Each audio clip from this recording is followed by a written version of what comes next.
Chapter 29:47. Mu Yin, cough, cough, cough, cough. Qi Huang's voice came to an abrupt halt. He can no longer care about stomping his feet and cursing. He promptly rushes into the river of stars to support her. June Mayan, how are you? Is it very painful? Are you unable to control the energy in your body? Mayan wipes the blood from the corner of her mouth, weakly saying, Sir Qi Huang, I know I was wrong. You don't think of me anymore. But in this world, there were always fortune and misfortune depended on misfortune. It might be a crisis, but it might also be an opportunity. Seven Brilliance was startled. What are you doing? Mayan smiles absent-mindedly. Qi Huang, you guessed it, didn't you? Everyone says that reaching the leaving aperture realm in less than 2 years is already an incredible feat, but to me, it's still too slow and weak. It was so slow that she didn't have the ability to trace her parents. She was so slow that she couldn't even protect the people she wanted to protect on the cultivation continent. It's so slow that she's trapped in this piece of land, unable to stay together with Di Mingju for a long time. It was so slow that she could only separate herself from Xiaobao, separating flesh and bone.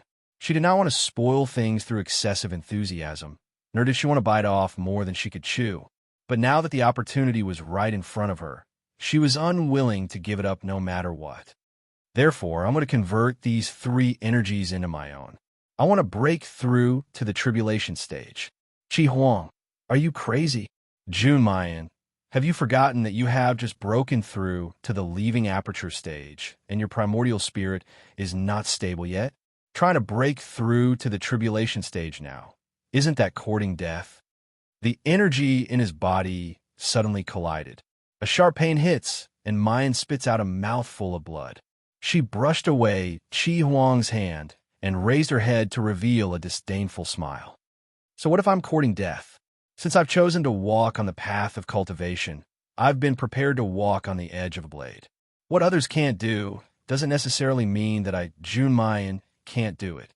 For some people, transcending tribulations and ascending to immortality is the final destination. But for me, it is only the beginning. How could I fall here so easily and be forever separated from my loved ones?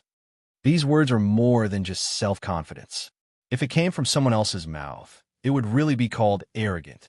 However, it sounded so convincing coming from the mouth of this young lady. The anxiety and worry in Qi Huang's heart were slowly soothed. Even the pain that came from the depths of his soul was forgotten at this moment. Besides, apart from absorbing these 3 energies, do you have a better way to get me out of danger? Seven Brilliance opened his mouth, but could not say a word. If he had a way, how could he only stand by the side of the Milky Way and watch Mu Yin suffer without being able to do anything? Mu Yin raises her head and looks straight into Qi Huang's eyes, slowly saying, But if you didn't lend me a hand, I might not even have a 10% chance of survival. So, Qi Huang, are you willing to help me? I didn't say that I wouldn't help you. Qi Huang snorted. His phoenix eyes shimmered as if he was proud and gentle at the same time. Stupid woman, without me, you really can't do anything. His body was already in tatters, and he was on his last breath. It was almost impossible for him to absorb the 3 enormous energies. Her chances of survival might not even be 30%.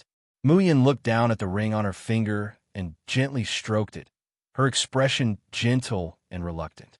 But in the end, she still forcibly took off the Void Spirit ring and put it aside. Chapter 29:48. These days, the Void Spirit ring has saved her from danger several times, helping her to restore her cultivation. But Di Mingju still hasn't appeared. Maya knows that there must be something in the Xioshan continent that's holding him back. Perhaps Di Mingju's current situation is even more dangerous than hers. Fusing the 3 energies in a moment would be a narrow escape. If the Void Spirit ring was still in her hands, then Di Mingju would certainly disregard everything to transfer his divine essence to her. She doesn't want to die, and she won't easily admit defeat. But she absolutely doesn't want to drag Di Mingju into a bottomless abyss. Mayan reaches out and gently caresses the ring that has quietly fallen into the grass, her voice soft. I'm sorry, Di Mingju, Xiao Bao, if I can't go to your side. I hope that you will take care of yourself. Withdrawing her hand, Mayan's expression becomes firm again. She raises her hand, and the Tian Mo Qin appears before her eyes. Heavy Phantom activates, and two identical figures, one on the left and one on the right, land on opposite sides of the River of Stars. The sound of the zither slowly resounds. The triple star domain is suddenly released. Almost at the same moment the domain is released, the ball of light inside Mayan's body seems to have smelled something tempting and rushes left and right even more barbarically. Her internal organs feel like they're being torn apart, and Mayan lets out a painful groan. The cracks on the surface of her skin expand by quite a bit in an instant. Strands of blood seep out from the cracks, dyeing Mayan into a bloody person. Seeing this scene, Qi Huang clenches his teeth, and withstanding the pain inside his body, he walks into the River of Stars. His slender hand slowly stretches out, and black and red energy flows out from his fingertips, respectively shooting into the space between the eyebrows of Mayan's original body and the clone. With the injection of the third energy, the ball of light inside Mayan's body goes quiet for a moment. Then, cracks begin to appear. 1 streak, 2 streaks, 3 streaks. The original ball of light is divided into 4 parts, each rushing in 4 different directions. Spiritual power, immortal power, devil power, and the power of the domain. The 4 balls of light sometimes collide, sometimes separate, and sometimes blend together. They restrict and pull each other, but they're also incompatible like fire and water. After being temporarily separated by Qi Huang's heavenly demon power, they actually treat Mayan's body as a battlefield, in a futile attempt to annex other forces. However, none of the 4 balls of light discovered it. The body that they had used as their battlefield and had been tormented by them until it was riddled with holes began to emit strands of crystal-like brilliance that surrounded every ball of light bit by bit. Permeate, devour, absorb, fuse. This process was slow and difficult, but it was silent. In the space, Little Phoenix and Little Chick were waiting beside the Milky Way, running around in circles, tears rolling down their cheeks. They can see that Mu Yin is in a lot of pain. She was a tough and resolute person. Even if she was cut by 1,000 knives, she could still talk and laugh.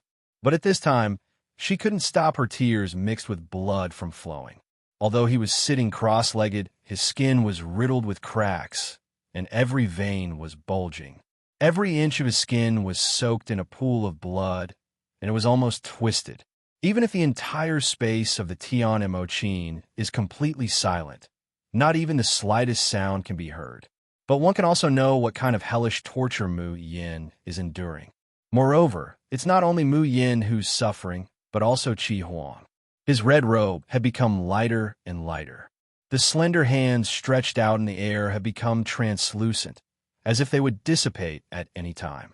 Mu Yin didn't know that these days, Qi Huang had been suffering in pain all the time. Chapter 29:49. Mu Yin didn't know that these days, Qi Huang had been suffering in pain all the time. He hasn't said a word to Mu Yin.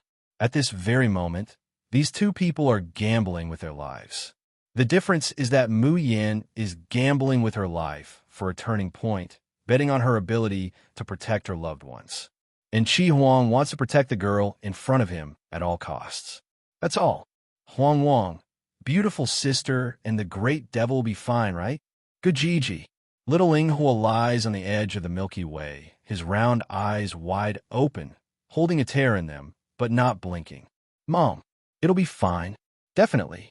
However, at this time, after the 4 balls of light inside Mu Yan's body have shrunk by a quarter, they seem to suddenly react. Boom! The violent impact makes Mu Yin unable to hold on any longer, and she spits out a mouthful of blood. The Phantom's clones dissipate. The star domain collapses. Mu Yin falls in a pool of blood, no longer able to stand up. All the vitality quickly drains from her body. No! Ju Mu Yin! Qi Huang screams, wanting to rush over. But he puts everything on the line, sending the power of the heavenly demon into Mu Yan's body. At this time, the power of the heavenly demon is entangled in the ball of light, and even he can't break free. Mu Yan only feels that Qi Huang's shouts, the screams of little Ing Hua and little Phoenix, and the strong smell of blood. Everything is getting further and further away from her. She opens her eyes in a trance, and seems to see Di Mingju and Xiao Bao standing not far away, gently waving at her. Nyangqin. Xiao Bao holds out his hand, his ice-blue eyes bright like stars. Nyangqin, our family will be together forever. I also want to be with you forever. But I'm sorry. Nyangqin might have to go back on her words. Yin Yin, what I want to bind you is not for this lifetime, but for all eternity. Even if the sky falls and the earth cracks, even if the seas run dry and the rocks crumble, I will still be by your side, watching over you, protecting you, loving you. Similarly, I won't allow anyone to take you away from me. The excessive blood loss and pain make Mu Yan's ears buzz, but she hears a familiar voice in the midst of the buzz.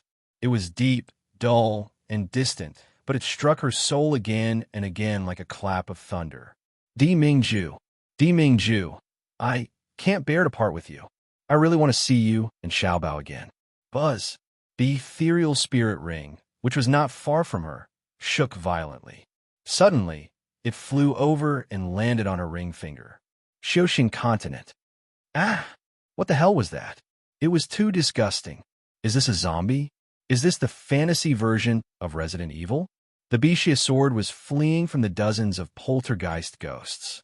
When it finally returned to Xiaobao's hand, it couldn't help but cry out, "Little master, save me. I don't want to cut these damn things. If I kill them and get infected, I'll turn into a zombie sword." Xiaobao grabbed the Bixia sword. Seeing several poltergeists pouncing on him, he mercilessly slashed the sword horizontally. Swoosh! The stinky liquid splattered everywhere. Xiaobao frowned and took a few steps back, not letting the liquid stain his body. The sword buzzed nonstop. "It's over. I'm going to turn into a zombie. I'm going to be infected." Xiaobao, shut up. "Little master, don't you love me?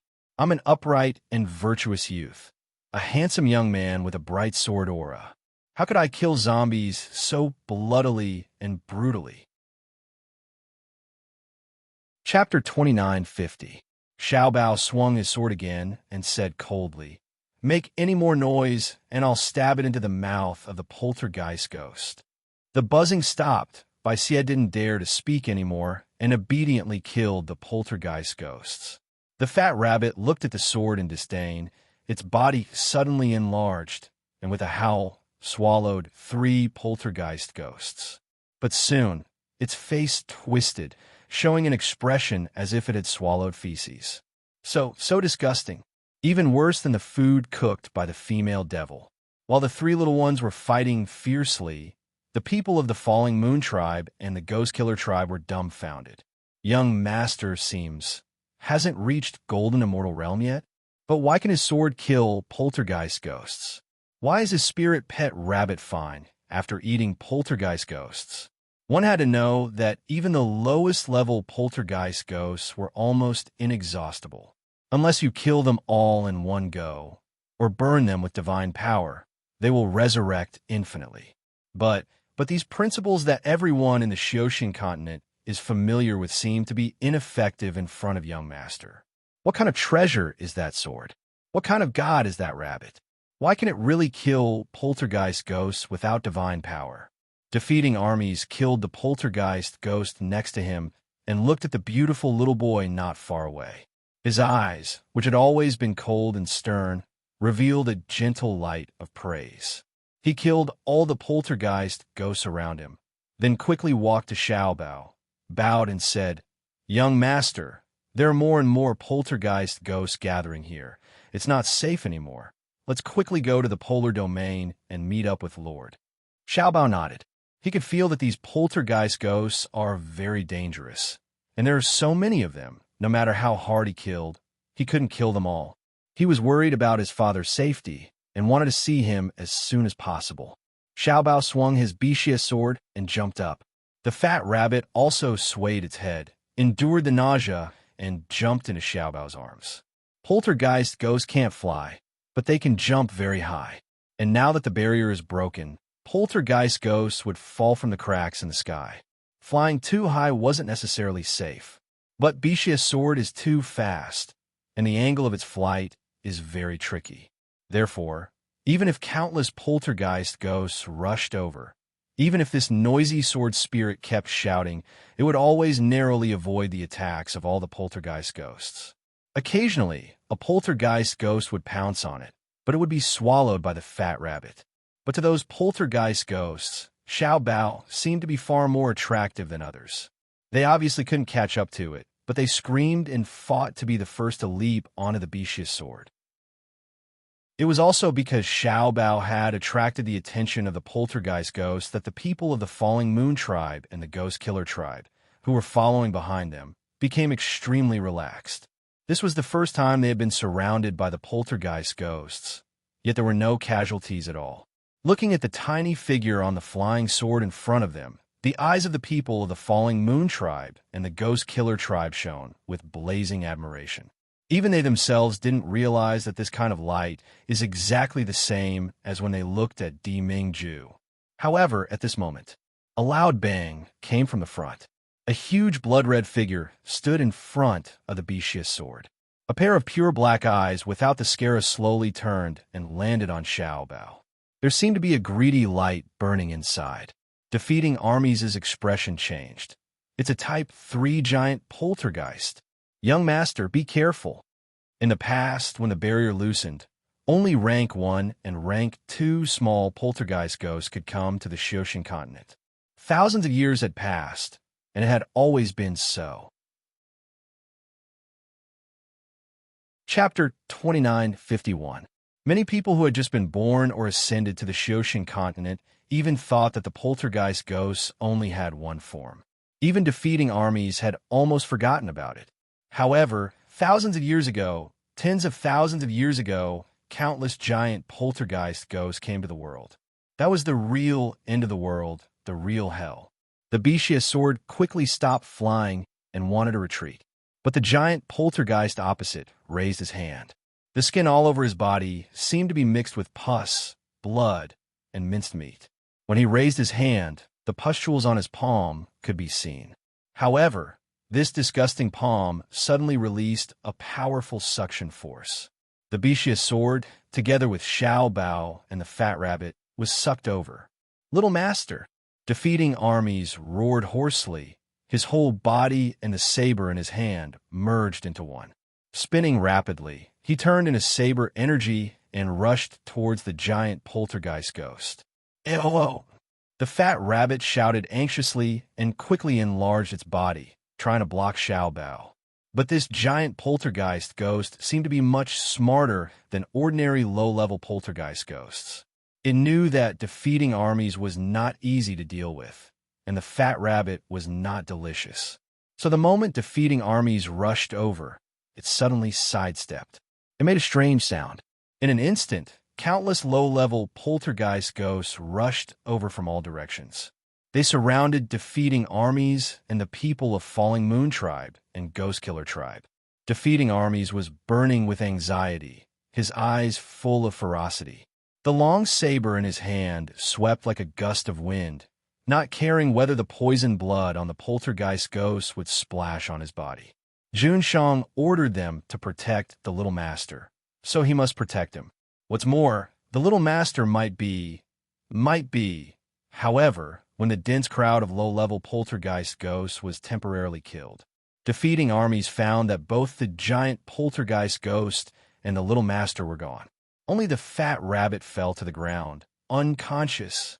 Defeating armies knew how important the fat rabbit was to Xiaobao.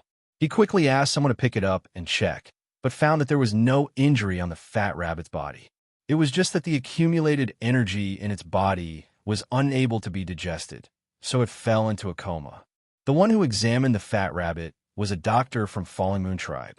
Looking at the unremarkable spirit beast in his bosom, his expression was indescribably complicated and shocked. In the Xioshan continent, there is no spirit beast that is completely unafraid of the gray ghost poison. Not to mention, the star-fated ghosts do indeed contain powerful energy, but apart from turning into star-fated ghosts after they die, for billions of years, no human or beast has been able to transform the star-fated ghost's energy for their own use. How did this rabbit do it? What was its origin? Defeating armies didn't have the mood to care about what the fat rabbit was. He had just released his divine sense to search around, but there was no trace of Xiao Bao at all. At this moment, the anxiety and regret in his heart made his face so gloomy that it could drip water. Search. Even if he had to turn this entire mountain region upside down, he had to find the young master. Otherwise, we won't have the face to go back and face Ju and Shang. Understood. Fuck. Little master. What should we do? What should we do? Damn, aren't zombies supposed to be slow? There's so many of them, and they're so fast. How are we supposed to survive? Xiao Bao's face darkened as he brandished his sword energy, cutting the poltergeist ghost that fell from the sky. But it was only a moment's delay. The giant poltergeist ghost behind came closer again. It lifted its decaying palm, and a huge swallowing force came again.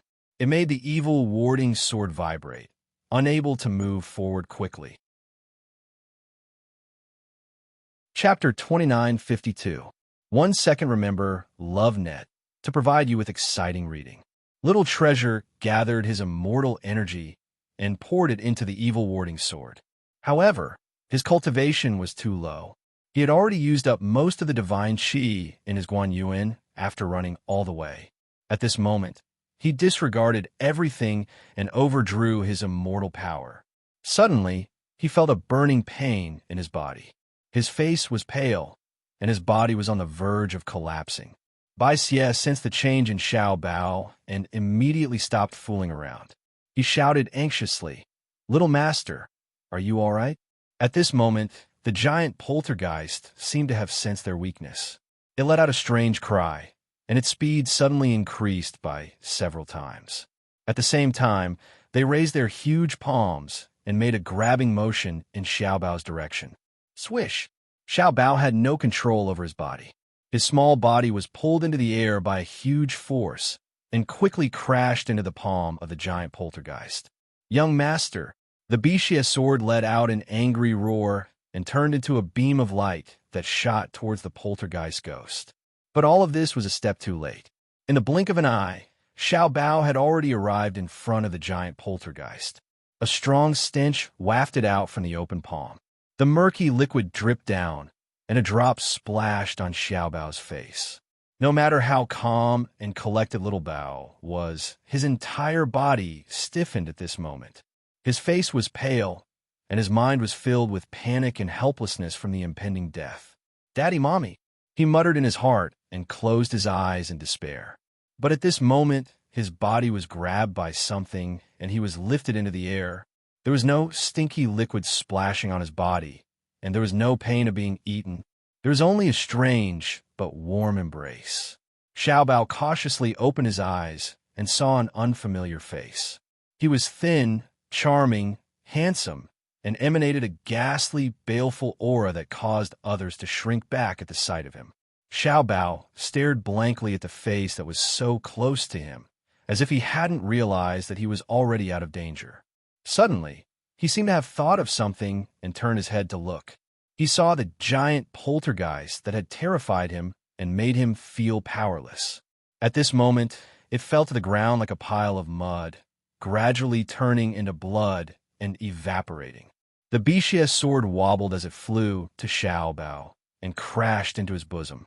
After confirming that he was fine, she almost burst into tears. "My little ancestor, you scared me to death. Motherfucker, I thought my sword body was finished." When he said the last two words, Bai Xie suddenly realized something. His little master was being carried in someone's arms. The little master was only 6 years old, so it wasn't strange at all for her to be carried in someone's arms. What made Bai Xie speechless was that the aura of this man who was carrying his little mistress was just too terrifying. The Bai Xie sword was once trapped in the Fushi secret realm for tens of years, It had seen and tasted all kinds of malevolent auras. However, that bit of fiendish aura was like a mayfly against a tree, a drop of water merging into the ocean. It was too embarrassing to even mention it. Who was this man? What did he want to do to Little Master? Xiao Bao hugged the buzzing Bixia sword and turned to look at the man who held him. "Thank you for saving me," he said in a crisp voice. The man put him down. His expression was cold. He didn't even look at him, but looked up into the sky with a frown. Xiao Bao looked around, only to find that the scenery around him was unfamiliar. He had never left the small world before. He didn't know what the Xioshan continent was like, and he didn't know where to find his father. Xiao Bao's brows furrowed as well. Mobile users, please browse and read. For a better reading experience, please come as II. Chapter 2953. 1 Second Remember LoveNet, providing you with interesting reading. By Xia, the sword spirit in his arms, looked at the big one, then at the little one. Was it an illusion? Why did the frowning look of the big one and the little one look so similar? Uncle Blackshirt. Xiao Bao thought for a while, raised his head, and looked at the man. "Can I ask you for a favor?" The man was indeed dressed in black. The aura around him was completely hidden, making people unable to tell his cultivation level and origin. But the terrifying pressure that he was born with made people unable to ignore it. It made their hairs stand on end from the depths of their souls. The man did not expect that.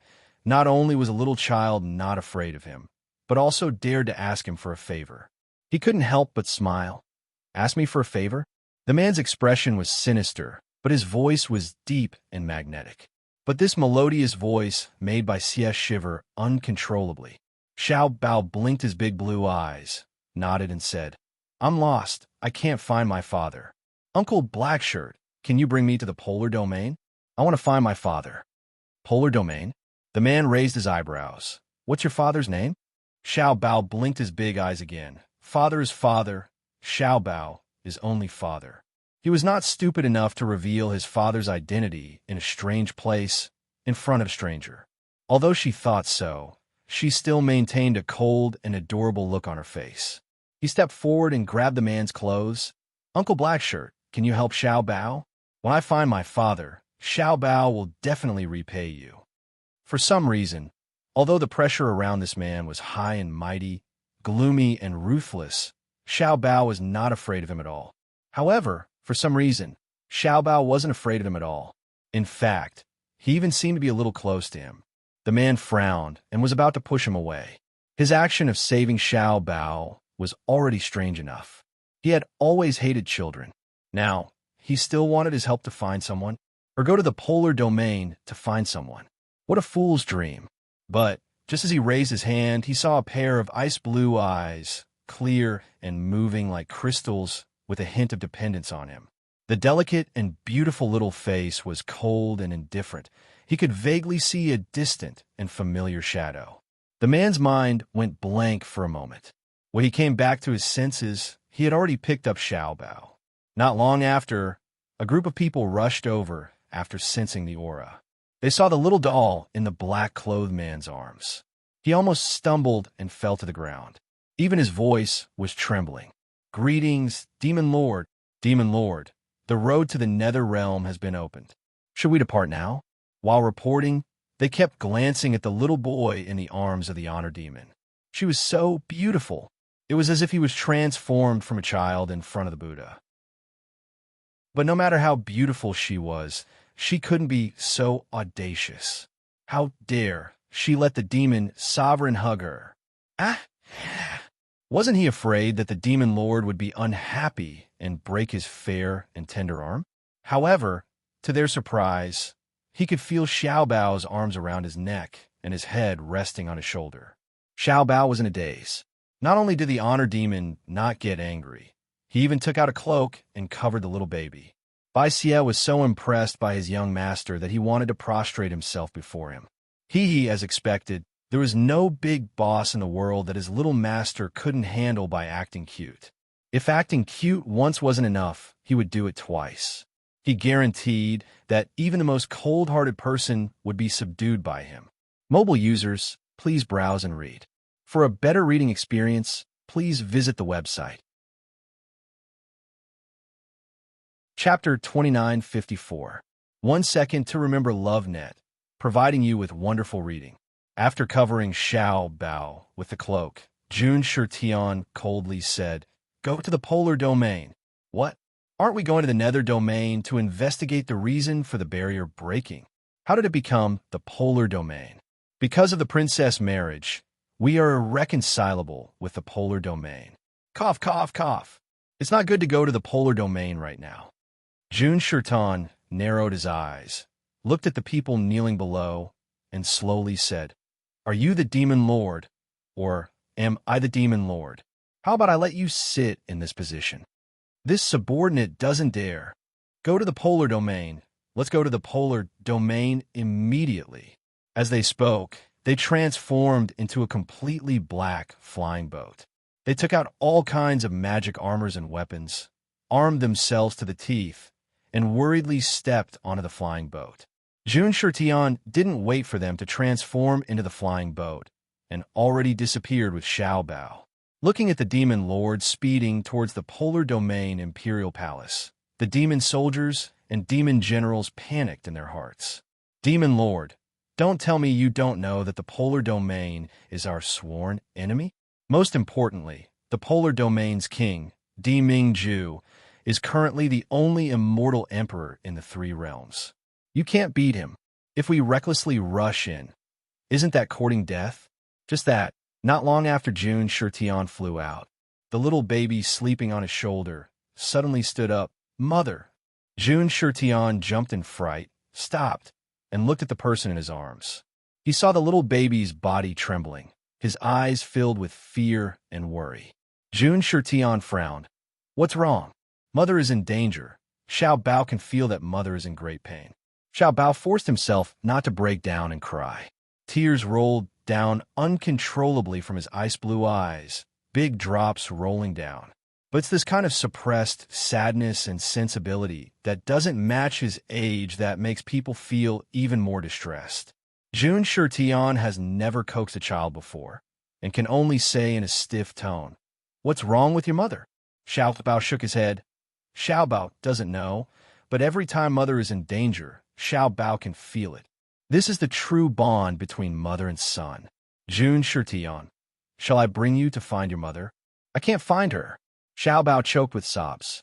Mother is in a very, very far away place. Only father can take me there. Uncle Blackshirt, I miss my mother, I miss my father. Can you take me to find my father quickly?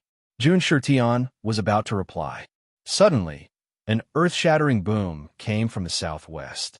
Jun Shirtian suddenly turned his head and looked at the huge black hole that appeared in the southwest sky. His pupils suddenly contracted. Devil Sovereign! The flying boat behind him hurriedly caught up with him, his expression one of shock and horror. Devil Sovereign, that's the direction of the hidden abyss. There are many people of our devil clan. Demon Lord, what should we do? Jun Shirtian's face turned extremely ugly.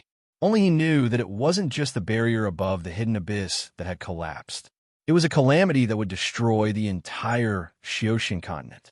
Because that position was one of the formation eyes of the entire barrier, it was equivalent to the heavenly pillar of the Xioshin continent. Now that the pillars had collapsed, what kind of terrifying consequences would there be? Greetings, Lord. Defeating armies knelt in front of Di Mingju in a sorry state.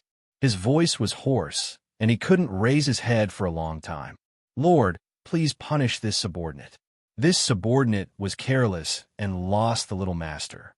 At this time, the people of the Falling Moon tribe and the Ghost Killer tribe were riddled with scars and covered in blood. Mobile users, please browse and read. For a better reading experience, please visit Zii. Chapter 2955. Everyone from the Falling Moon tribe and the Ghost Killer tribe was covered in wounds and blood. If it weren't for the Heaven Spirit detoxification elixir newly refined by the Medicine King, they would have been infected with pitch-black poison, and no medicine could save them. But at this moment, they couldn't care less about their injuries. Their hearts were filled with regret and self-blame. Such a good little master, The little master that Jun Shang had solemnly entrusted them to protect had actually been lost by them.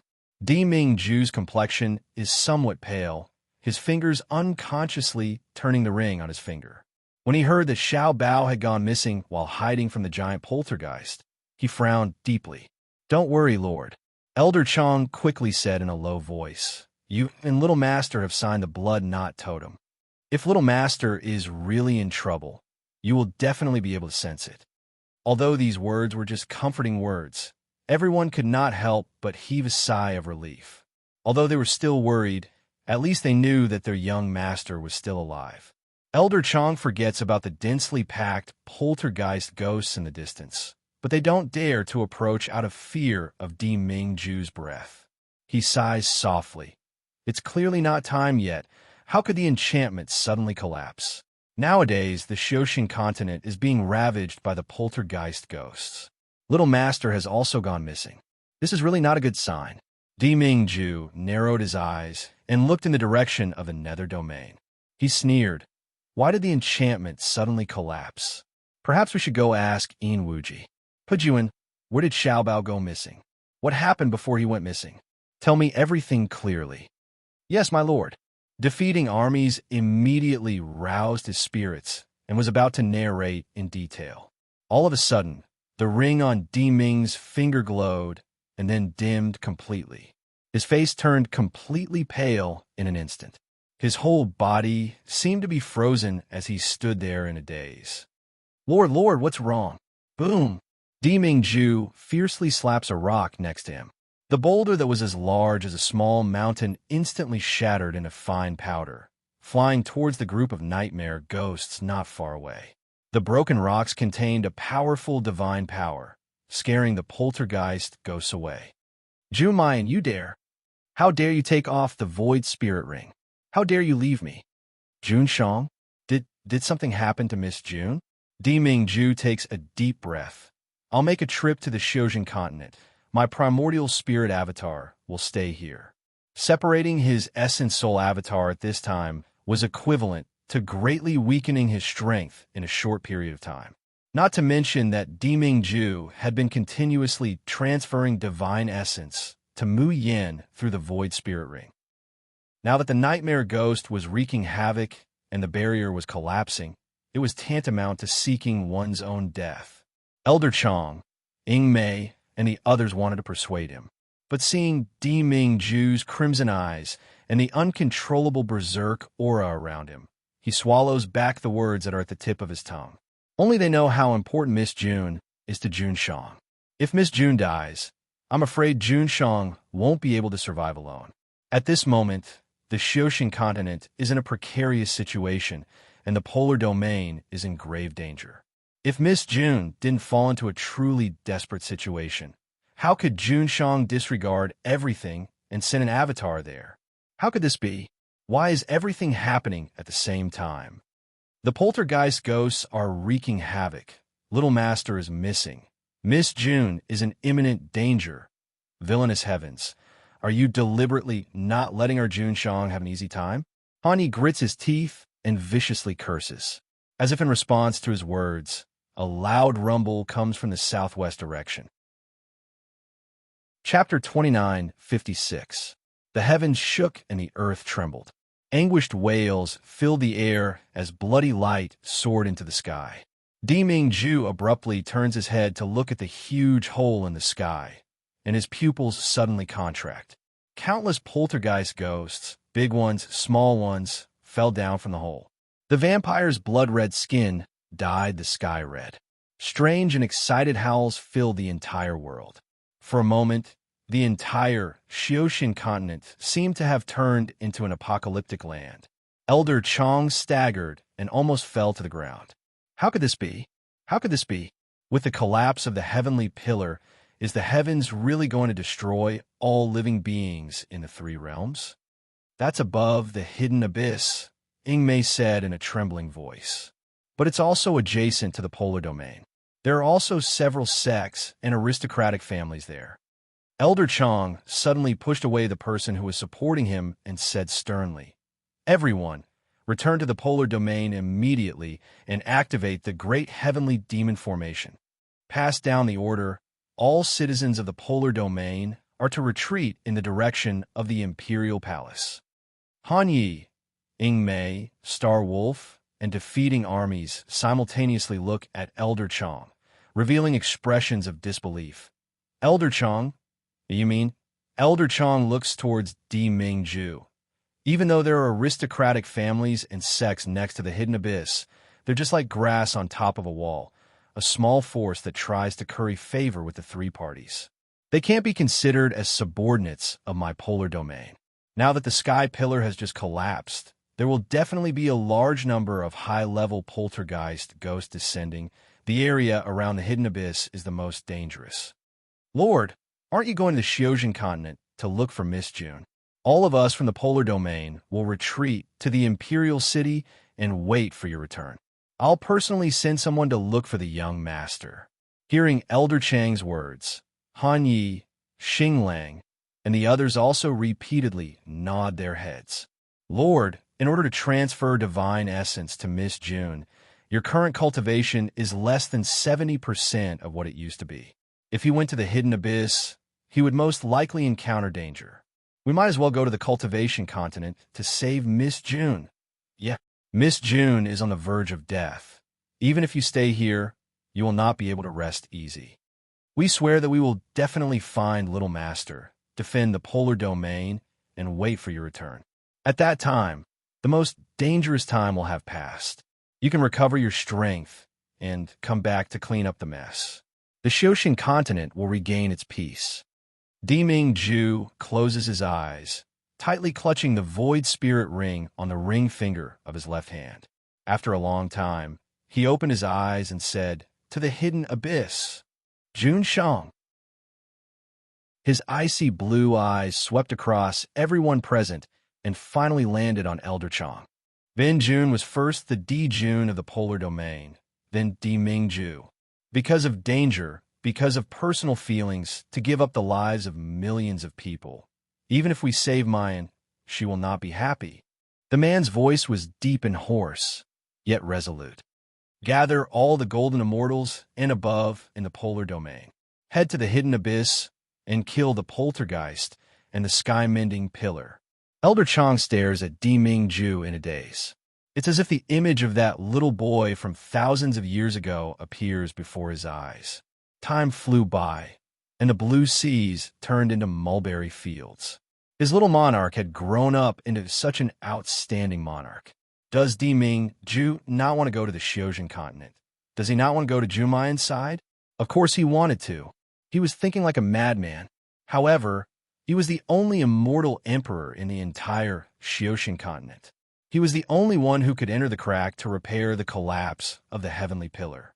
The polar domain withdraws into the great array of demons and gods, admittedly keeping one side safe, and waiting for Di Mingju to return and counterattack.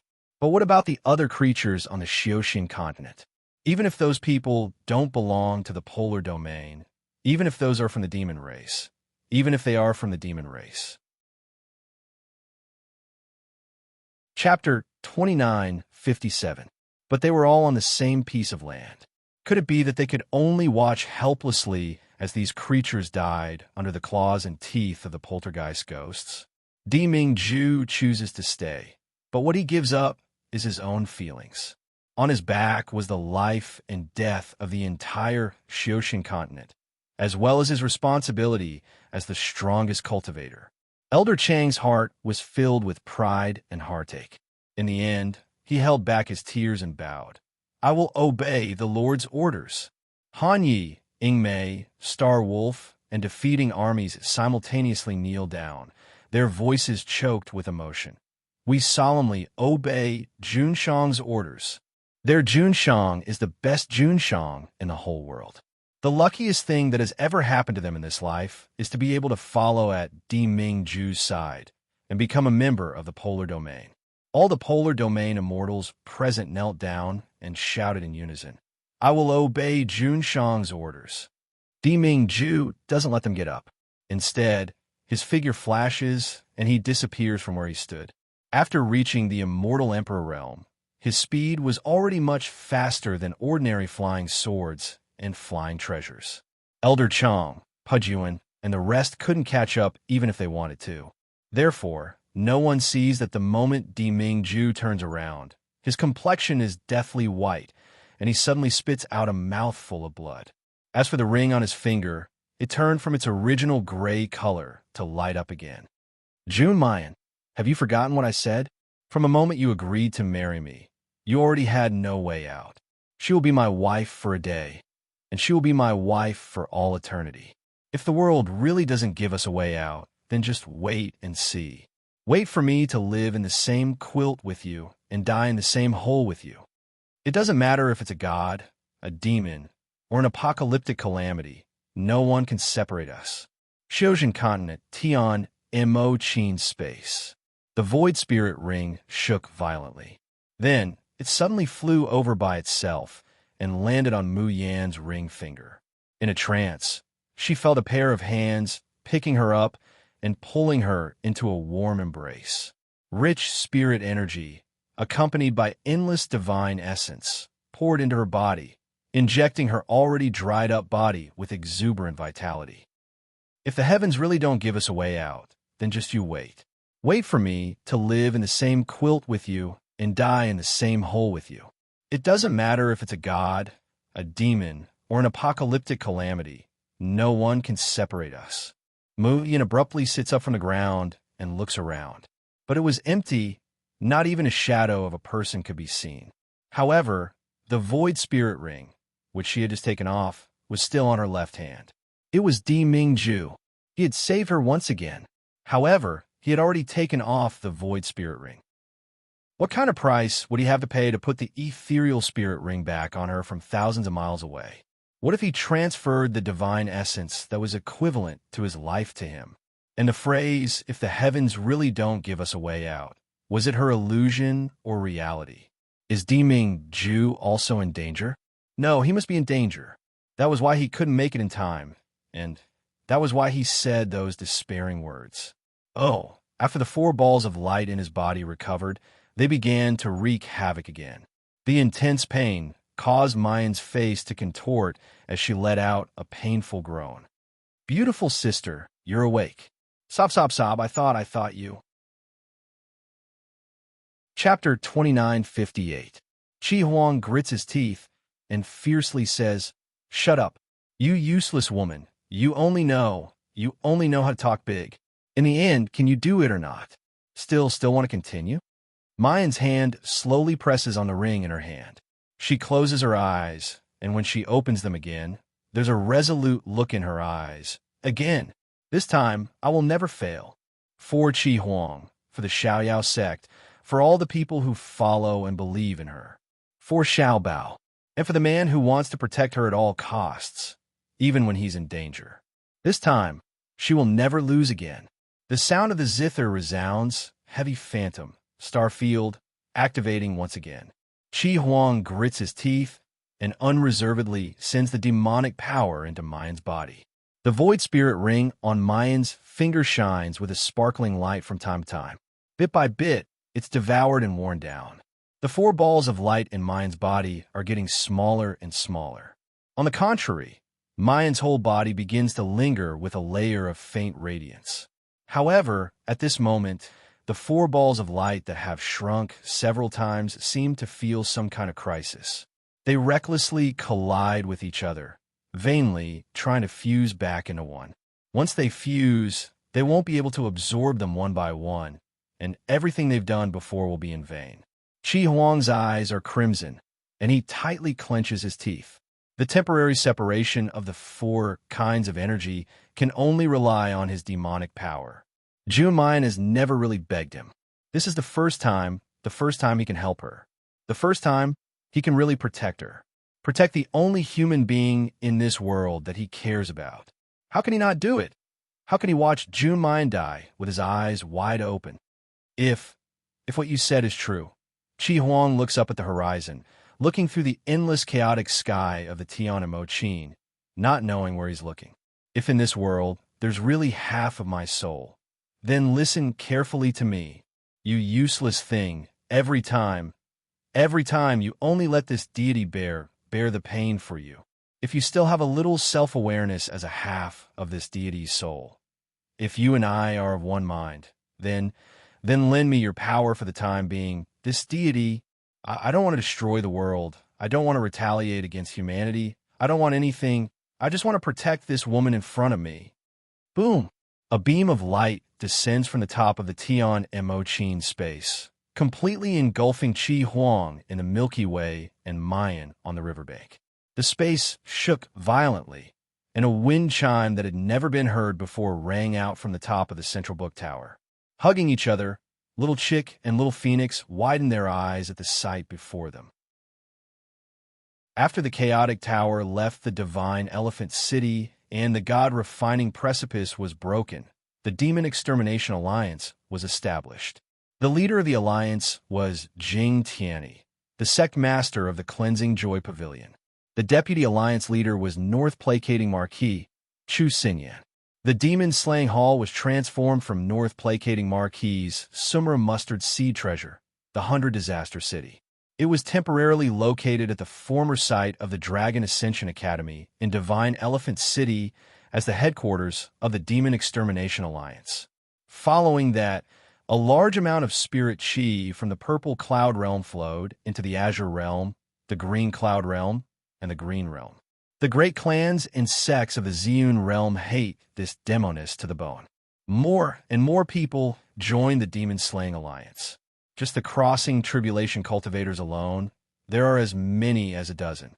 Among them, Jing Tianyi, Chu Xinyan, Miao Yu, and the king of the Xiaohou country of the southern continent, Xiaohou Zun, are all famous crossing tribulation cultivators on the Azure Sky list. Chapter 2959. It could be said that all the most powerful forces in the cultivation continent were gathered here. No matter which realm they were in, there would always be mid and high-level cultivators flying around in search of the unfettered seven devils and their lackeys. However, what disappointed them was that the demon-slaying alliance had almost turned the entire cultivation continent upside down, but they could not find them. This was not even the most infuriating thing. In the demon-slaying hall. What did you say? Miao Yu fiercely slammed the table. The exquisite fruits and dishes on the table were smashed into pieces, and juices flowed all over the floor. It also dirted Miao Yu's slender hands. However, she couldn't care less. She glared fiercely at the disciple in front of her. Say that again for me. Senior Sister Miao Hui and the others went to the Azure Blue world to track the unfettered seven devils.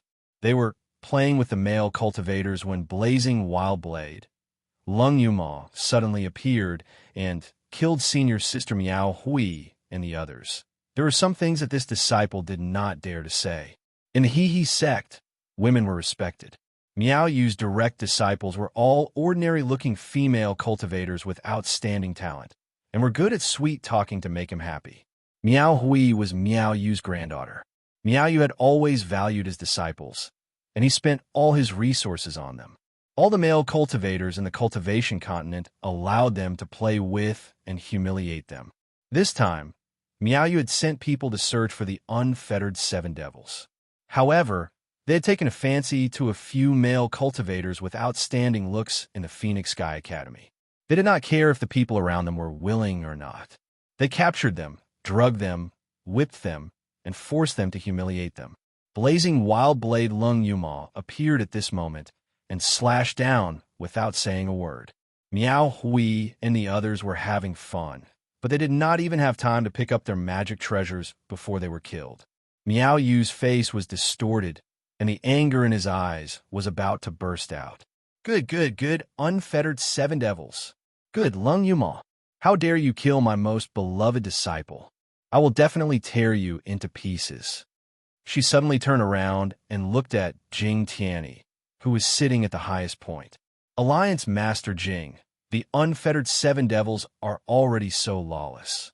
Are we going to let them do as they please? Miao Yu's words quickly garnered the approval of the crowd. Xue Minglang gritted his teeth. Lan Luoyu, that little bastard.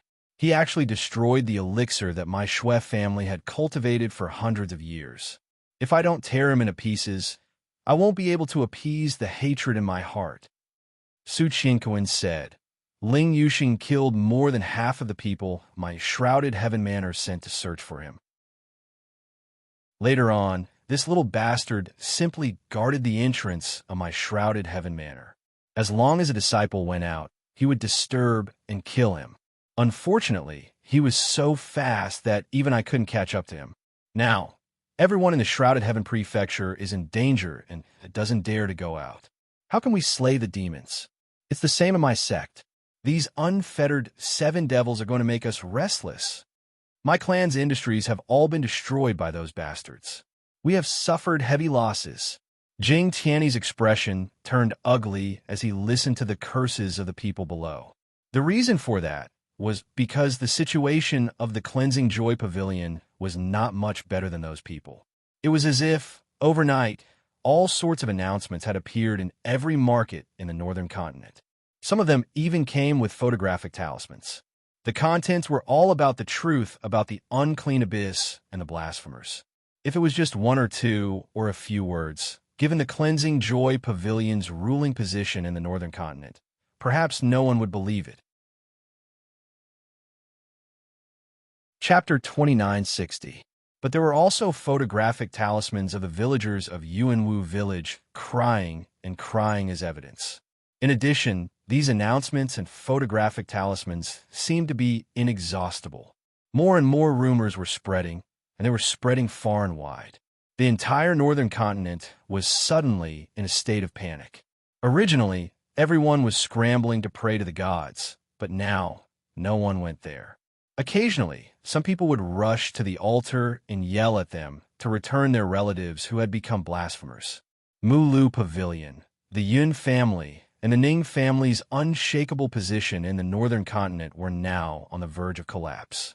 And all of this was thanks to who? Naturally, it was Yun Rehan, who had taken over Yun Jifeng's body and could freely enter and leave the northern continent. It was the unfettered 7 demons who had been haunting them and making them helpless.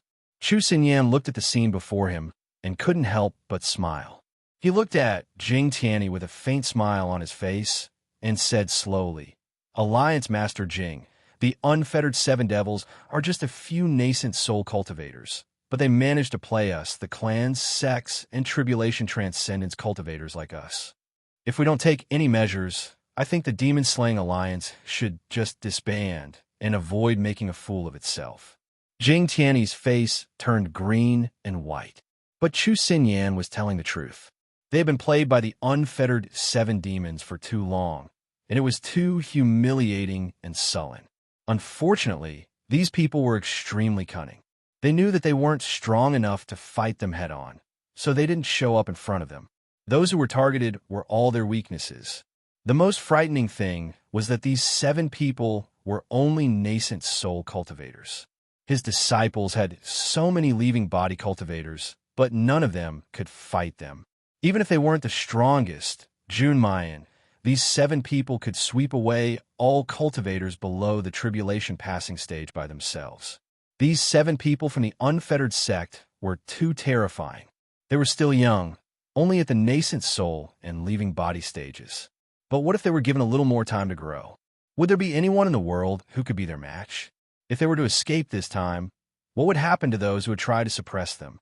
Thinking of this, Jing Tianyi's back was drenched in cold sweat. He suppressed the surging emotions in his heart and looked at Chu Xinyan.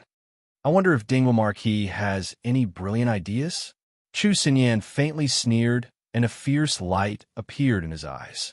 If this Marquis didn't remember wrongly, the unfettered 7 devils didn't appear out of nowhere. In recent years, Soaring Dragon is not the only academy that has a close relationship with them. Perhaps I should put it another way. The place where they truly grew and rose to power should be in the Azure Blue realm. Hearing this, someone asked in confusion, Are you talking about the Starry School, Marquis? They had indeed studied in the Starry School before, and had only amazed the world in Long Tongue's dear cry banquet.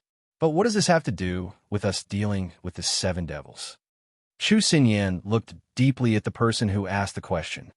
Since those 7 little bastards can grasp our weakness, can't we do the same? When Long Tongue is in trouble, Jun Mayan eagerly runs over to help. Take a guess. If the Starry School falls into the same situation as Long Tongue, will the unfettered 7 demons still be able to sit still? Everyone looked at each other. Miao Yu, Xue Minglang, and the others immediately slapped the table and cheered. Marquis is indeed brilliant. However, there were also people who looked hesitant and said carefully, but the teachers and students of the Starry School are innocent. If we use their lives to threaten them, how are we different from demons? If that's the case, the demon-slaying alliance won't be able to stand. Chapter 2961. Dingwa Marquis scoffed and was about to speak. Suddenly, a man in Dingwa Marquis's military uniform ran in and whispered in his ear. Marquis, the child-sending forest has been burned. Everyone inside has been released. What did you say? Z-sending forest is so hidden and guarded by the army. How could they be let go? Z-sending forest contained the bloodline left by Dingwa Marquis using a secret technique, as well as the pregnant woman. These were his life-prolonging medicines and trump cards to ascend to immortality. How? How could it be destroyed so easily? The subordinate's voice trembled as he said, I don't know. It was Silver, Bao, Holy, Arrow, Chu Moli, and earth-shaking Mountain Chinjio, who suddenly appeared. I don't know how they found them. Chu Moli only used one arrow and destroyed the Matrix. Those people all escaped. Our people wanted to stop them, but Chinjio killed them with one punch. I risked my life to run out and report to you. Trash. Trash. What's the use of me keeping you? Chu Xinyan's eyes bulged, as if he had gone crazy. He slapped the subordinate hard. The subordinate didn't even make a sound before he bled from his orifices and died. Everyone in the demon-slaying hall was dumbfounded. They didn't understand what had happened. Only Jing Tianyi smiled and asked, Marquis, what's going on? Even if I did something wrong, you don't have to be so angry, right? Jing Tianyi pretended to be concerned, but gloating flashed in his eyes. He guessed that the unfettered 7 demons must have done something to Dingwa Marquis. Chu Xinyan had said that he was incompetent as the alliance leader and wanted to see Mu Lu Pavilion become a joke. But he didn't expect that he would become a joke one day. Chu Xinyan's veins bulged on his forehead. He finally suppressed his emotions and said stiffly, It's nothing. What does Jing Meng think of the plan I mentioned just now? The unfettered 7 demons are lawless and do whatever they want. If they continue to be so arrogant, there will be no place for the sects and clans of the Ziyun realm. Jing Tianyi said, I'll consider it. Xue clan leader, please control the teachers and students of the Starry School. Xue Minglang had long wanted to kill the unfettered 7 sons, so he naturally agreed without hesitation.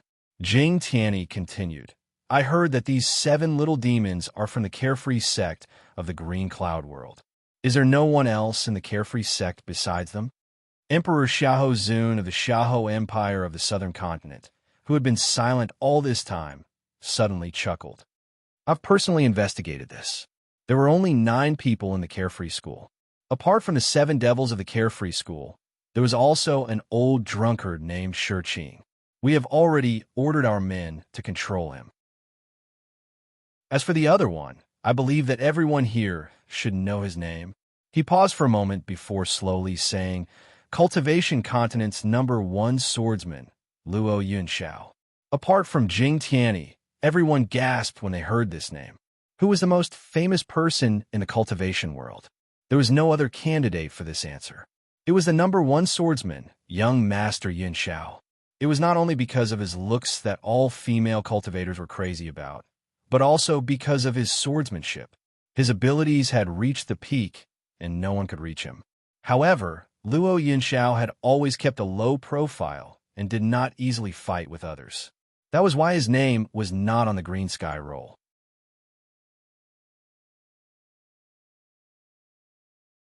Chapter 2962. But if this person supported the Xiao Yao school, Jing Tianyi smiled. You don't have to worry about this. I already knew that young Master Yun Xiao is the unfettered Seven Devils' unfettered martial uncle. But as far as I know, young Master Yun Xiao has left the cultivation continent for some matters, and I'm afraid he won't be back for a short period of time. But if young Master Yin Xiao returns and finds out that we killed his martial nephew, so what if I know? Yi Yun, who was standing beside Jing Tianyi, snorted coldly and said, "We're killing evil demons. We're doing this for the sake of the people and helping the righteous Tao."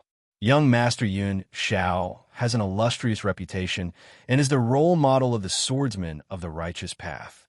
If he were to harm his fellow Taoists just to avenge a few evil demons, what would happen to his reputation? Yi Yun, don't be rude in front of these seniors. Jing Tianyi scolded her before continuing. However, my daughter's words aren't wrong. As long as we stand on the side of righteousness and let everyone in the world know that our crusade against the demons is a righteous and awe-inspiring act, naturally, no one will be able to criticize us after this. When the cultivators below heard this, they nodded repeatedly. Alliance Master Jing is righteous. We are willing to follow you and punish evil. Jing Tianyi stroked his beard and smiled. He felt that most of the gloominess in his chest had been released. All that was left was his lofty aspirations and beautiful future. After this devil-slaughtering conference, Cleansing Joy Pavilion's name would spread far and wide. He, Jing Tianyi, would rule the world, and no one would be able to stop him. The meeting in the Demon Slayer Hall was temporarily dismissed. As for the idea of capturing all the teachers and students of the Starry School as hostages to threaten the unfettered seven demons, the people in the Alliance all had different opinions. In the end, they did not voice their opinions. Chu Xinyan stepped into his bedroom and fiercely slammed his palm on the table. The level of the 100 Disaster City was even higher than the Dragon Soaring Academy's Flying Dragon City. Almost all the ornaments inside were equivalent to 7th grade spirit artifacts and above. But when Chu Xinyan slammed his palm down, that rank 7 table shattered with a loud bang. The maids and manservants who had been waiting in the room were so frightened that they all knelt down. "Marquis, please calm your anger." "Jing Tianyi, who do you think you are? How dare you mock me? Command me. After I kill Jun Mayan and obtain the Chaotic Tower, this hoe will let you and Mu Leg know the consequences of offending this hoe." Chu Xinyan gnashed his teeth as he finished reciting. Then he turned his head and said sternly, "Bring that evil creature here for this marquis." Those who heard the order bowed and left. Soon, a white-haired man covered in blood was brought over and thrown in front of Chu Xinyan. Chu Xinyan takes 2 steps forward and ruthlessly steps on the man's chest. "Speak. Where is Jun Mayan hiding? Is there anyone or any place related to her on this cultivation continent?" His sternum let out a crisp sound as it pierced his lungs. The man spat out a large amount of blood, and his body began to twitch violently. Chu Xinyan did not want him to die just like that, so he stuffed a pill into his mouth. After a while, he stopped vomiting blood. The man lay on his back, revealing an old face. A pair of turbid eyes looked at Chu Xinyan with ridicule and a cold smile. A hoarse voice spat out from his cracked lips. "Chu Xinyan, don't say that I don't know. Even if I knew, do you think I would tell you?" A furious look flitted across Chu Xinyan's face. Soon after, he faintly smiled. "Tianyu, you should understand your father's methods. Do you think it's that easy to die? Your father has 100 ways to make you wish you were dead."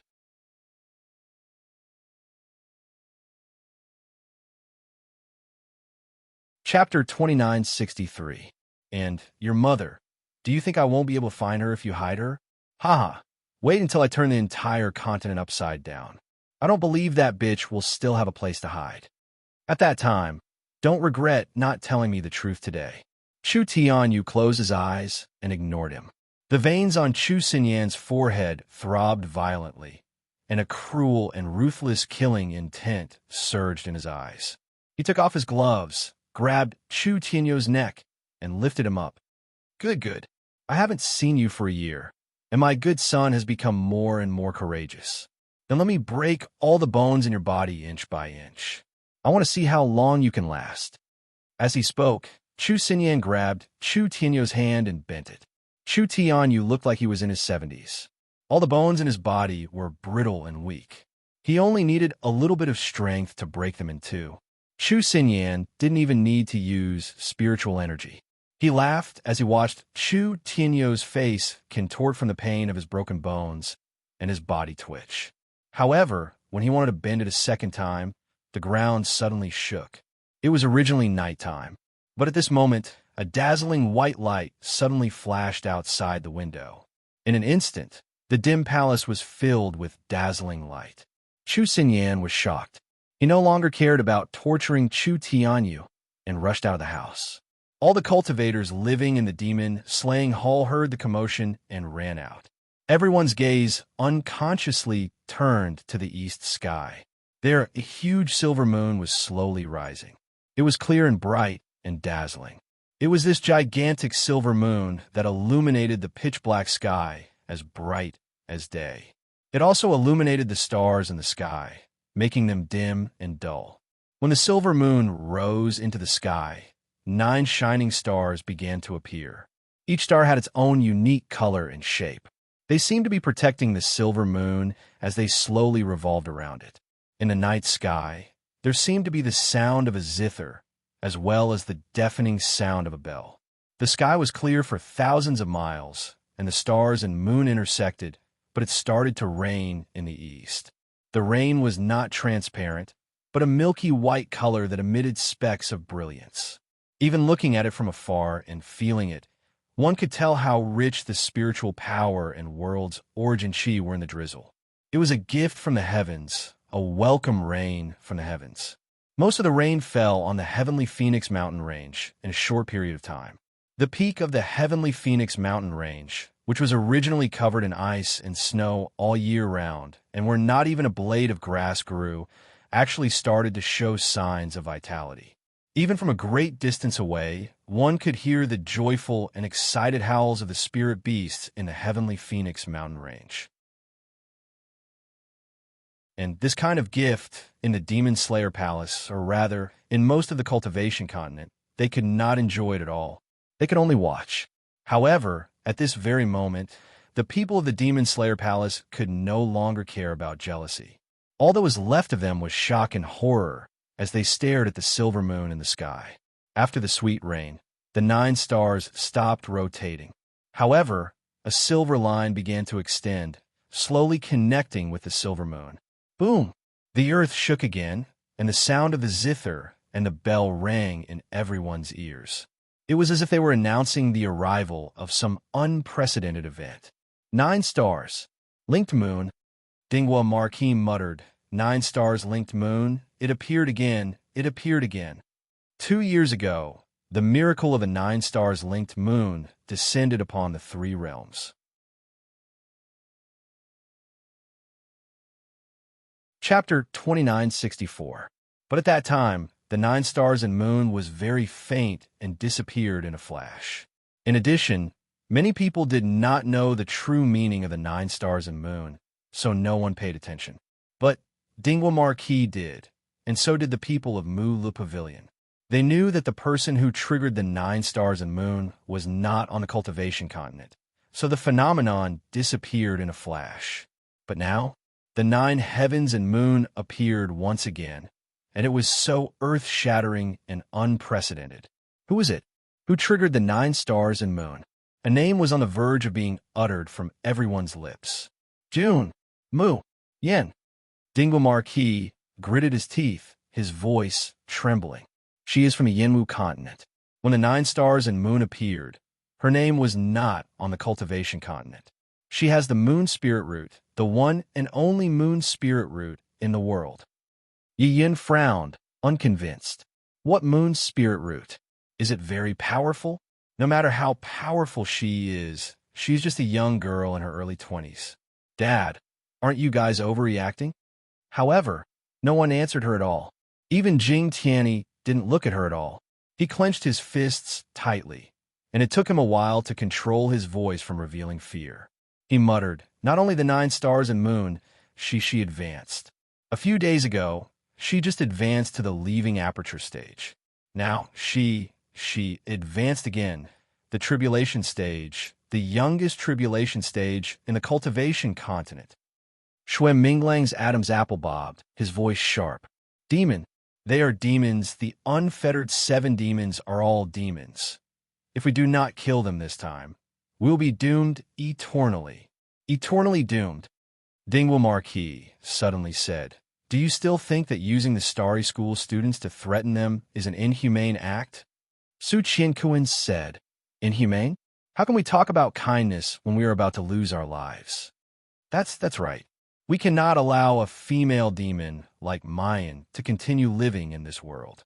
Yes, as long as we can kill her, kill the unfettered 7 demons. No matter what we do, it is all righteous and forced. Fortunately, we have confirmed the location of those demons. I really didn't expect that they would actually hide at the peak of the Phoenix Heaven Mountain Range. No wonder we couldn't find it after searching for so long. North Placating Marquis looked at Jing Tianyi and said, "Alliance Head Jing, give the order." His voice is faintly discernible. His pair of eagle-like eyes reveal a sinister and ruthless glint.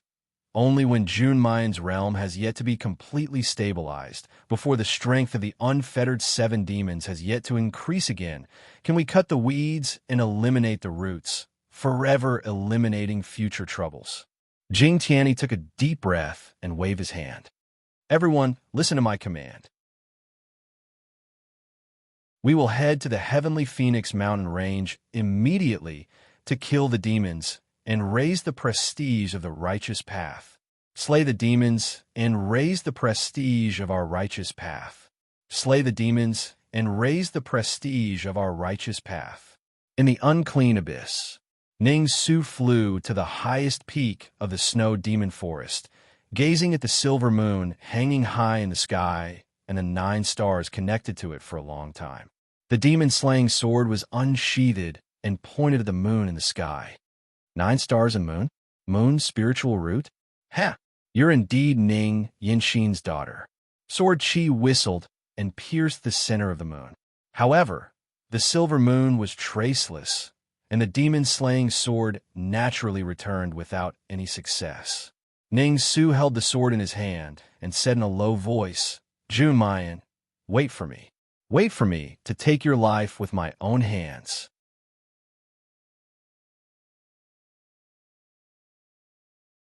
Chapter 2965. The Xiaoxian Continent. Above the sky in the extreme north of the hidden abyss, a huge hole rotated like a vortex. From time to time, large and small starved ghosts fell from the vortex. Between heaven and earth, the bloody air was thick and wails were everywhere. In a valley next to the hidden abyss, a huge enchantment was set up. Outside the enchantment, there were densely packed starved ghosts, desperately trying to rush in. Inside the enchantment, there were cultivators with anxious and desperate faces. What the hell is going on? For thousands of years, the enchantment has never collapsed. Why did it suddenly become like this? The sky pillar collapsed. The starved ghosts wreaked havoc. Is the Xiaoxian continent finished? Our sex and homes are gone.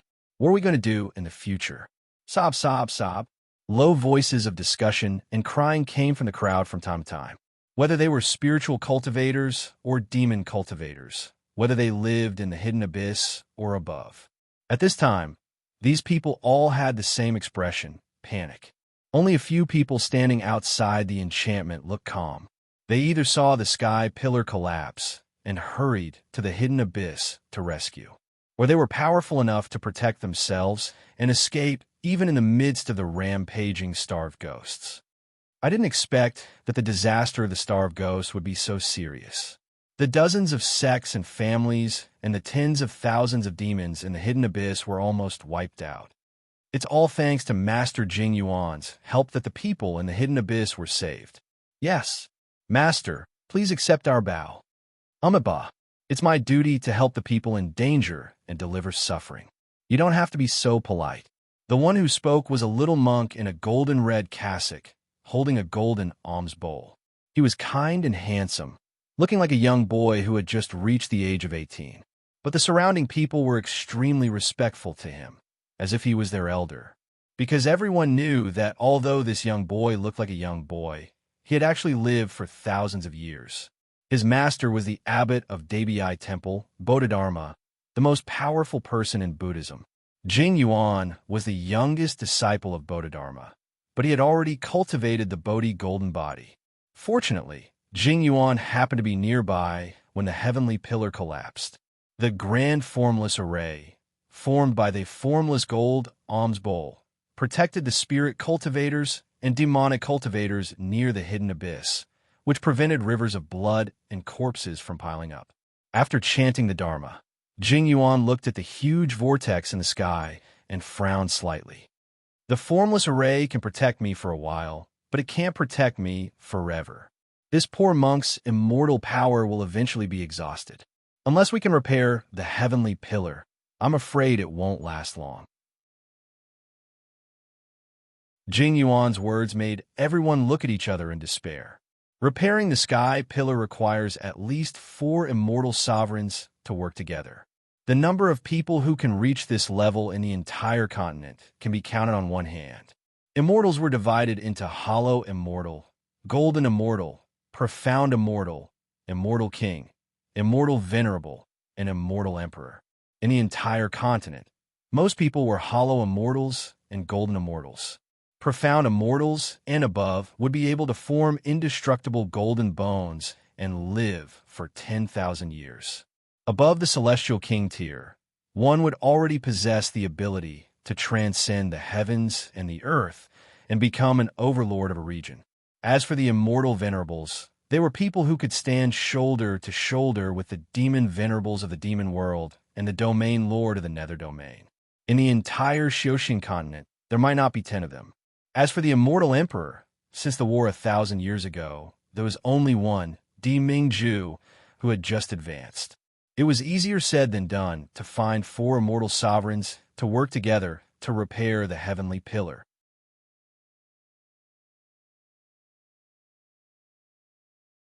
Chapter 2966. Amitabha. Jing Yuan chanted a Buddhist Dharma. This penniless monk can occupy a seat, but this penniless monk alone will not be able to accomplish anything. As soon as he said that, everyone present was shocked. Great Master Jing Yuan has already reached the venerable immortal realm.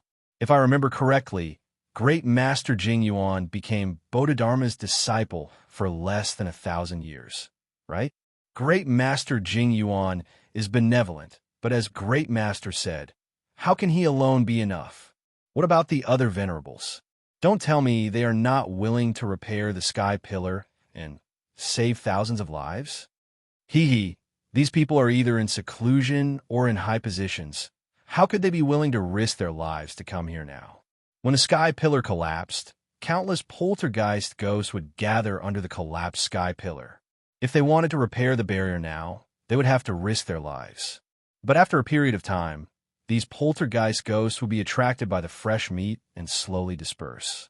At that time, it would be much safer to repair the sky pillar. But if the sky pillar is not repaired, the cracks in the barrier will only increase and become bigger. The poltergeist ghosts will continuously pour out from the cracks. In this way, the entire Xiaoxing continent will fall into deep water and fire. They will either be torn to pieces and devoured by the poltergeist ghosts, or be infected by the poltergeist poison and become these monsters that are neither human nor ghost. A clan leader who used to live beside the hidden abyss cried and laughed at the same time. Ants like us, who among those high and mighty figures would care about our lives? We're doomed to die. While speaking, a scream came from behind. He is infected by the poltergeist poison. Quickly throw him out of the barrier or we will all die. No, I am not. I'm not a poltergeist ghost. I am a human. I beg you. Don't throw me out. I don't want to die. Throw him out. Quickly. Let go of my husband. Who has the heaven spirit detoxification pill? Say my husband. I beg you. I beg you. Everyone showed grief. The fox grieved for the death of the poltergeist. It was extremely difficult to refine the antidote of pie poison, the heaven spirit detoxification pill.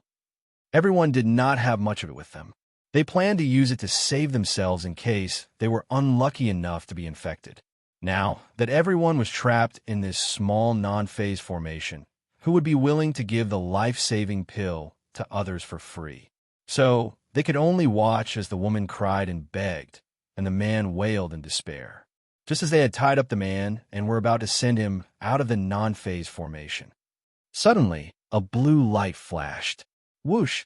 The densely packed poltergeist ghosts in front of the barrier were still baring their fangs and brandishing their claws, trying to rush into the non-phase grand array. They didn't even have time to react before their bodies were cut in half. Moreover, the severed body couldn't be regenerated like before. Instead, with a sizzling sound, it instantly evaporated and dissipated. In the blink of an eye, a large empty space appeared in front of the barrier. Everyone stared blankly and saw a handsome man in a black robe, like a god, slowly walking towards the formless grand array. The tens of thousands of poltergeist ghosts on both sides stood there blankly and even kept retreating. They were suppressed by the terrifying pressure and did not dare to move forward. For a moment, the poltergeist ghosts, who were just ferocious and mindless, abruptly opened up a path for the man. It was as if thousands of demons were obediently welcoming the arrival of an emperor. The whole place inexplicably fell into a deathly silence.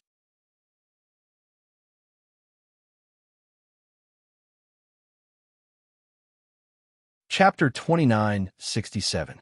Remember in 1 second, 800 mail sign, small slash, say, net wonderful pop-up window free reading.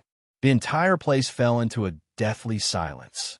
Then, everyone's breathing became rapid, from light to heavy. June. Finally, someone couldn't help but scream. It's the Polar Domain Sovereign Lord. The Polar Region Emperor has come to save us. Long live the Emperor. Ju doesn't care about the cries and cries of the crowd, and goes straight to Jing Yuan. Not waiting for Ju to open his mouth, Jing Yuan promptly bows and says, "Greetings, Jun." At such a critical moment, the emperor actually disregarded his own safety and rushed over to save the common people. On behalf of the common people, I thank the emperor for his benevolence. Ju twirls the ring on his finger as he says faintly, "Great Master is too polite. May I trouble Great Master to tell Ben Jun about the situation when the heavenly pillar collapsed?" This penniless monk will not shirk his duty. After listening to Jing Yuan's narration, Ming raised his hand, and in his palm, a weapon that looked like a sword, but wasn't a sword, or a knife, but wasn't a knife. At first, he couldn't tell what color the weapon was, nor could he see its shape. Only when it was about 3 feet long did it slowly transform into a dark blue, translucent longsword. Jing Yuan took a few steps back because of the appearance of this weapon. When he realizes what Ju wants to do, he can't help but ask in astonishment, "Jun, are you planning to repair Heavenly Pillar? Otherwise, why would I come here? The Heavenly Pillar has 4 cores. I'm afraid that the Emperor alone won't be able to repair all 4 cores at the same time. Moreover, there are many poltergeist ghosts around the crack. I'm afraid that the Emperor's life is in danger." Jing Yuan paused halfway through his sentence, because from Ju's cold expression, he realizes that how could the Imperial Lord not understand these principles? It was just that compared to repairing the Heavenly Pillar and saving countless lives, he cared less about his own life.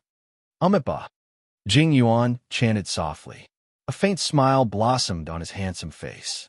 His entire being seemed to be born in the holy light of the Buddhist sect, benevolent and holy. "Since you've already made your decision, then I won't try to persuade you any further. However, please allow me to go with you to repair the heavenly pillars." As he spoke, Jing Yuan lightly tapped the golden alms bowl in his palm. The golden alms bowl flew up high and landed on the top of a hill. The non-phase golden alms bowl was the core of the non-phase grand array. If he took it away, the barrier here would disappear. Jing Yuan is determined to accompany Ju to repair the heavenly pillars. This journey is fraught with danger, and the golden alms bowl is his greatest reliance. But now that he had lost the golden alms bowl, there was not a trace of unwillingness or fear on his face. She raised her hand, and the golden red kasaya turned into a red silk scarf in her hand. She smiled and said, "Your Majesty, please." Cultivation Continent, Linglong Island. The once clear blue sky now seemed to be dyed red with blood. From time to time, roars and cries could be heard from the ground. Yu Yinran stood on the roof of the Fian Palace, looking into the distance, her willowy eyebrows furrowed tightly. "Miss, it's very windy here." Huang Shouchuan held the cloak in his hand and carefully draped it over her. He said gently, "Miss, don't worry. The polar domain has the sovereign lord overseeing it. Nothing will happen. Although our exquisite island is attached to the polar domain on the surface, we have always been aloof from worldly affairs, untainted by the mundane. Linglong Island has the protection of the 9 Revolutions' exquisite array. Certainly, no poltergeist ghost can break in. As for the common people of the mortal world, even if the poltergeist ghosts wreak havoc and kill, that is their destiny. It can't be forced." Yanran sighed softly. "Big brother Huang, I know. But even though she knows, she still can't help but worry about that person. Will he get hurt? Will he be worried and afraid? No, he won't."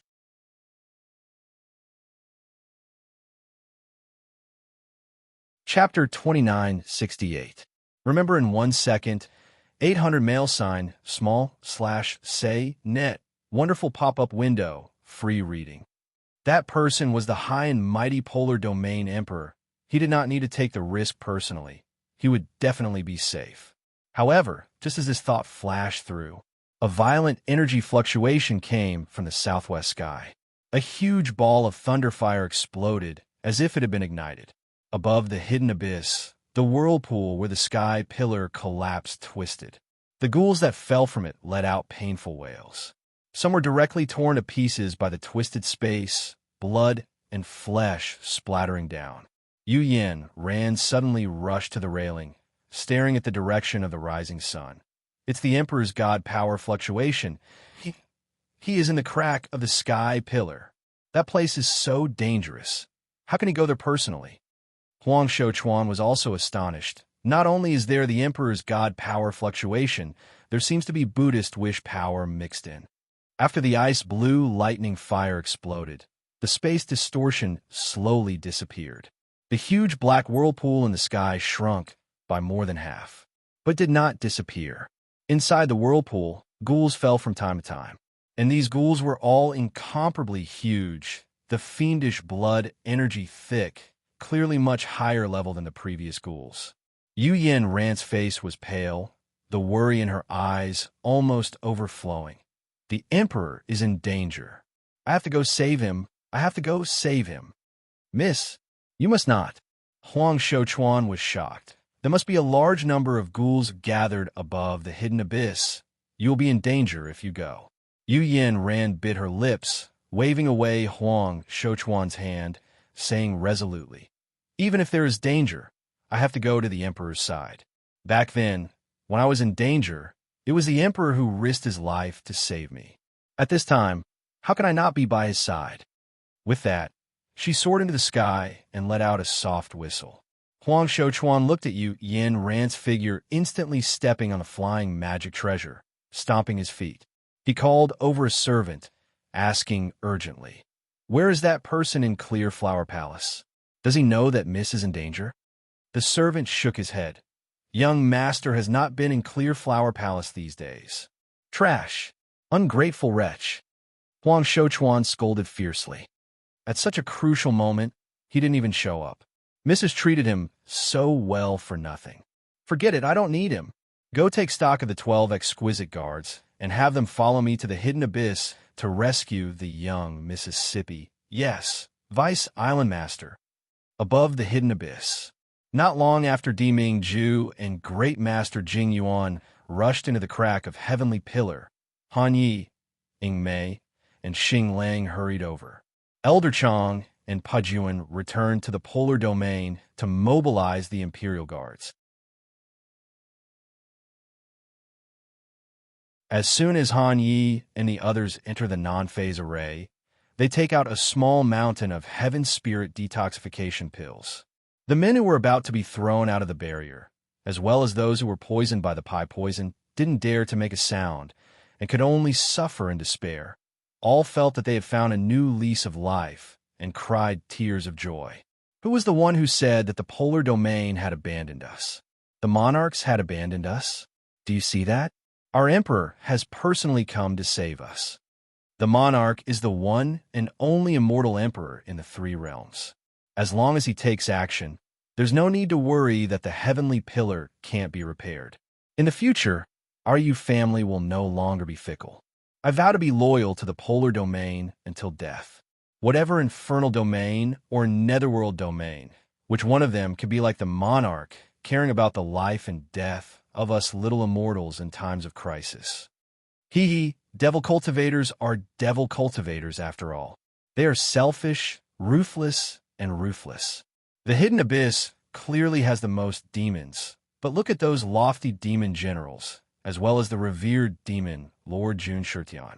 Will they care about their lives?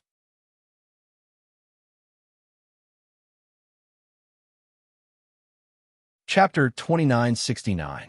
Remember in 1 second, 800 mail sign, small, / say, net wonderful pop-up window, free reading. The majority of the devil cultivators were hiding in the non-phase grand array. After all, the position where the heavenly pillar collapsed just happened to be above the hidden abyss, and below the hidden abyss was the demon race's main camp. When these fiendish cultivators saw the polar domain sovereign lord appear, it was not that they did not feel envious and jealous in their hearts. Towards the man who had shocked tens of thousands of poltergeist ghosts as soon as he appeared, the demons, who naturally admired the strong, could not help but feel admiration and reverence. However, no matter how much they admired him, they could not surpass the supreme demon lord. Hearing that these spirit cultivators dared to humiliate the demon lord, someone immediately shouted and pounced forward. Blood splattered everywhere. The poltergeists outside bared their sharp fangs, while the humans inside who were in danger fought amongst themselves. Fiendish cultivators had always been unreasonable, ruthless, and did things their own way. Even in such a dangerous situation where he was living under someone else's roof, he couldn't allow anything to go wrong. The spirit cultivators were used to pointing at the mulberry tree and scolding the locust tree. They would say only half of what they wanted to say and probe each other for a long time before deciding whether or not to fight. Who would have thought that these demonic cultivators would start a war just because of a disagreement? Caught off guard, a few of them almost lost half their lives. Those demonic cultivators, however, seemed unwilling to give up. There are even people who curse and insult the polar domain and Deming Ju. Who knows if that Deming Ju is just putting on airs, fishing for fame, and wanting to deceive our demon race. You spirit cultivators have always been crafty and cunning. Do you think that by saving us, you can make the entire devil race bow down to the polar domain? As soon as these words came out, the spirit cultivators were infuriated.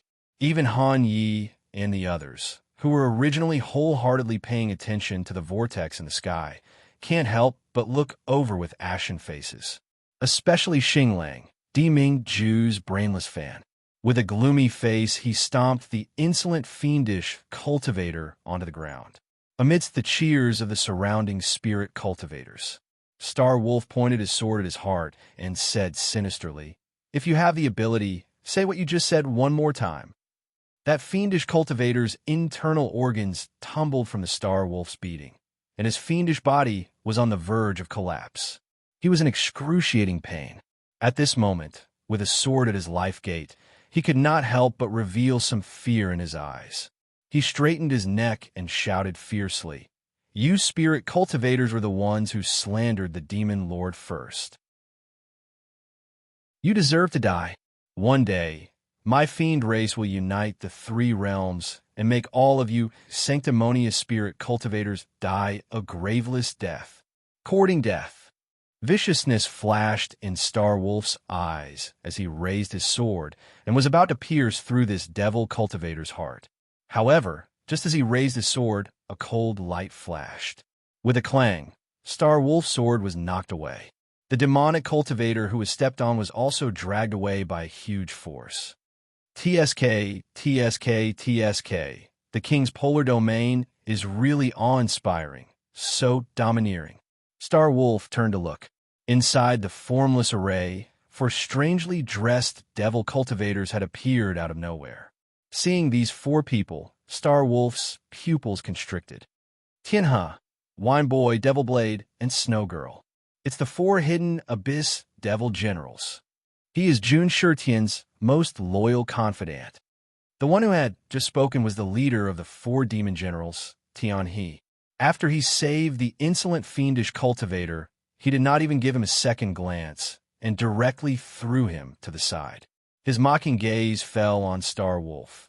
The dignified leader of the Imperial Guards bullied my little demon soldiers. So this is how Polar Domain does things? Aren't you afraid of being laughed at by the whole world if word of this gets out? Star Wolf sneered, not showing any weakness. Is being ungrateful the tradition of your fiend race? What kind of benevolence and righteousness is there to talk about with cruel and unscrupulous people like you?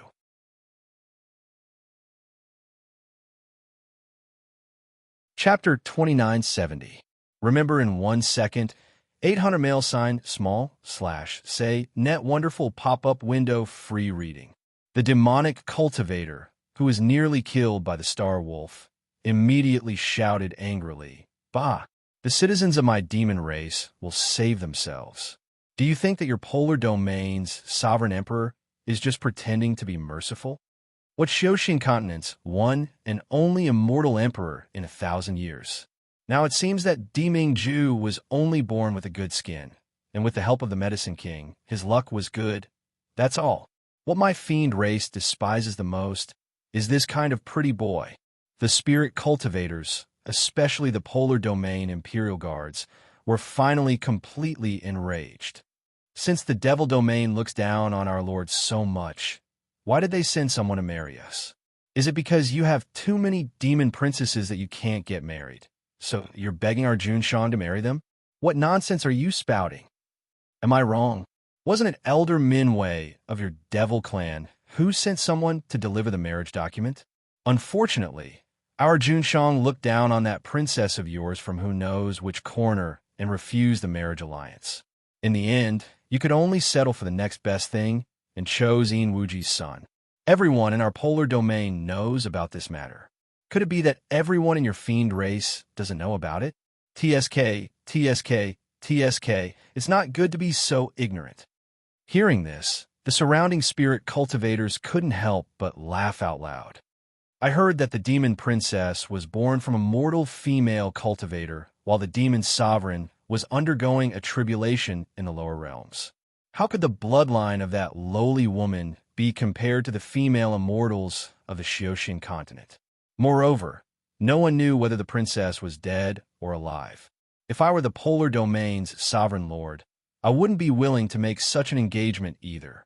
The malicious and mocking voices around them drilled into the ears of Tianhe and the others. This caused their rage to skyrocket. "I'll kill you!" Tianhe roared, and 2 blood devil hammers flew out of his sleeves, smashing toward the spirit cultivator who spoke. Star Wolf unsheathed his sword, his killing intent cold. "You want to kill my extreme domain's people in front of us? Do you think I'm dead? Stop!" 2 shouts rang out at the same time. "Ingmei, what are you doing? This scum dares to slander Lord like this. I will definitely tear him to pieces. Demon Blade, let go of me. I will tear this bastard into pieces today." Ingmei didn't reply to Star Wolf. Instead, he stepped forward and grabbed at the air.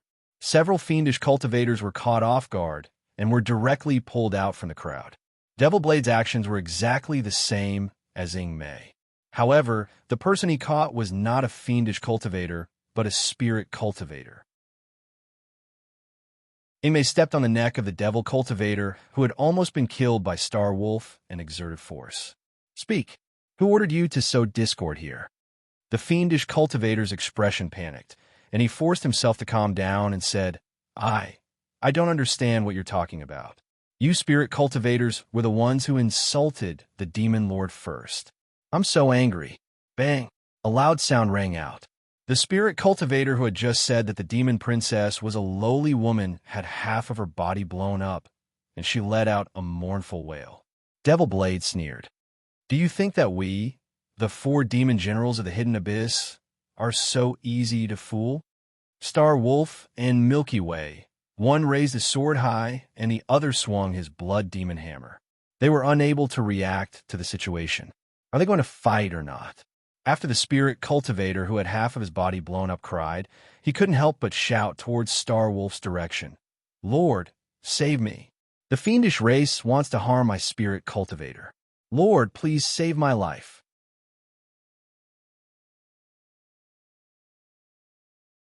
Chapter 2971.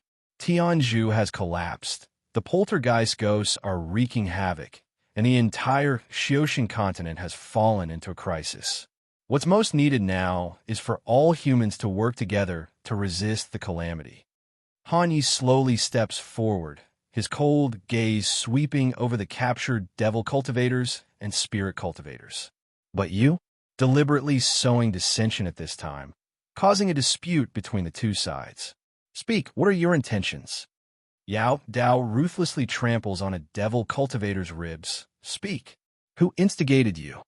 These spirit cultivators and devil cultivators look at each other, panic-stricken and fearful, their eyes rolling around. We don't know what you're talking about. Death is at hand, yet you're still so stubborn? Han Yi looks at Ing Mei and winks. I think there's no need to interrogate them. Insignificant demons and monsters. There's no need for our polar domain to go to war. I think we should throw these two out of the great array and let the poltergeist ghost devour them. Ing Mei doesn't say anything else, picking up the devil cultivator on the ground, about to throw him out. Yao Dao is taciturn, but his actions are exactly the same as Ing Mei's. Outside the barrier, countless poltergeist ghosts open their bloody mouths, revealing their sharp teeth stained with minced meat. Seeing this scene, a few people have deathly pale complexions, but they can still barely remain calm. The rest completely collapse, wailing and wailing. I'll speak. I'll speak. I'm willing to tell the truth. Please don't throw us to the poltergeist ghosts. Someone told me to take advantage of this opportunity to sow dissension between the polar domain and the devil domain. That person is... Before he could finish speaking, a sharp whistle whistles from outside the barrier. Pucci. Something pierces through the hearts of these spirit cultivators and devil cultivators at the same time, blood splattering everywhere. The cries and pleas come to an abrupt end. Han Yi looks at the dead person in his hands, then at the poltergeist ghosts outside the barrier. His brows slightly knit together. He and Ing Mei look at each other, realizing the seriousness of the matter. In this world, the number of people who could kill someone without making a sound right under their noses was definitely more than the number of fingers on both hands. Now, not only have these two spies been killed, they don't even know how the other party did it, whether it was magic, immortal power, or divine power. Devil Blade? Tianhe scratched his head and looked at his brother. What's going on? The wine boy frowned and said, Is there someone in the crowd trying to sow discord between the demon race and the polar domain? Devil Blade nodded. Motherfucker, if I find out who did this, I won't let them off. Tianhe gritted his teeth and cursed. He then looked askance at Starwolf. However, I still don't like this group of dogs from the polar domain. What bullshit, pretty boy. He actually dares to look down on our demon race's princess. One day, I will smash their hypocritical faces. Starwolf's face darkened. Who doesn't know how to talk big? Your fiend race only has this bit of ability. Damn it. Do you want to fight? Fine, let's fight. You think I'm scared of you? Han Yi and the wine boy have a headache, pressing their temples. At a time like this, what was the point of fighting over personal feelings? Just as the two of them were about to dissuade him, there was a sudden commotion in the crowd. Someone pointed to the southern horizon and exclaimed, Look, someone is coming. The person's speed is extremely fast, and in the blink of an eye, he's already in front of them. The poltergeist ghosts that were originally surrounding the barrier smell the scent of fresh flesh and blood and immediately pounce over while shouting. However, Before the poltergeist ghost could gnaw on the flesh, a mass of black gas silently appears, gradually surrounding them. Chapter 2972.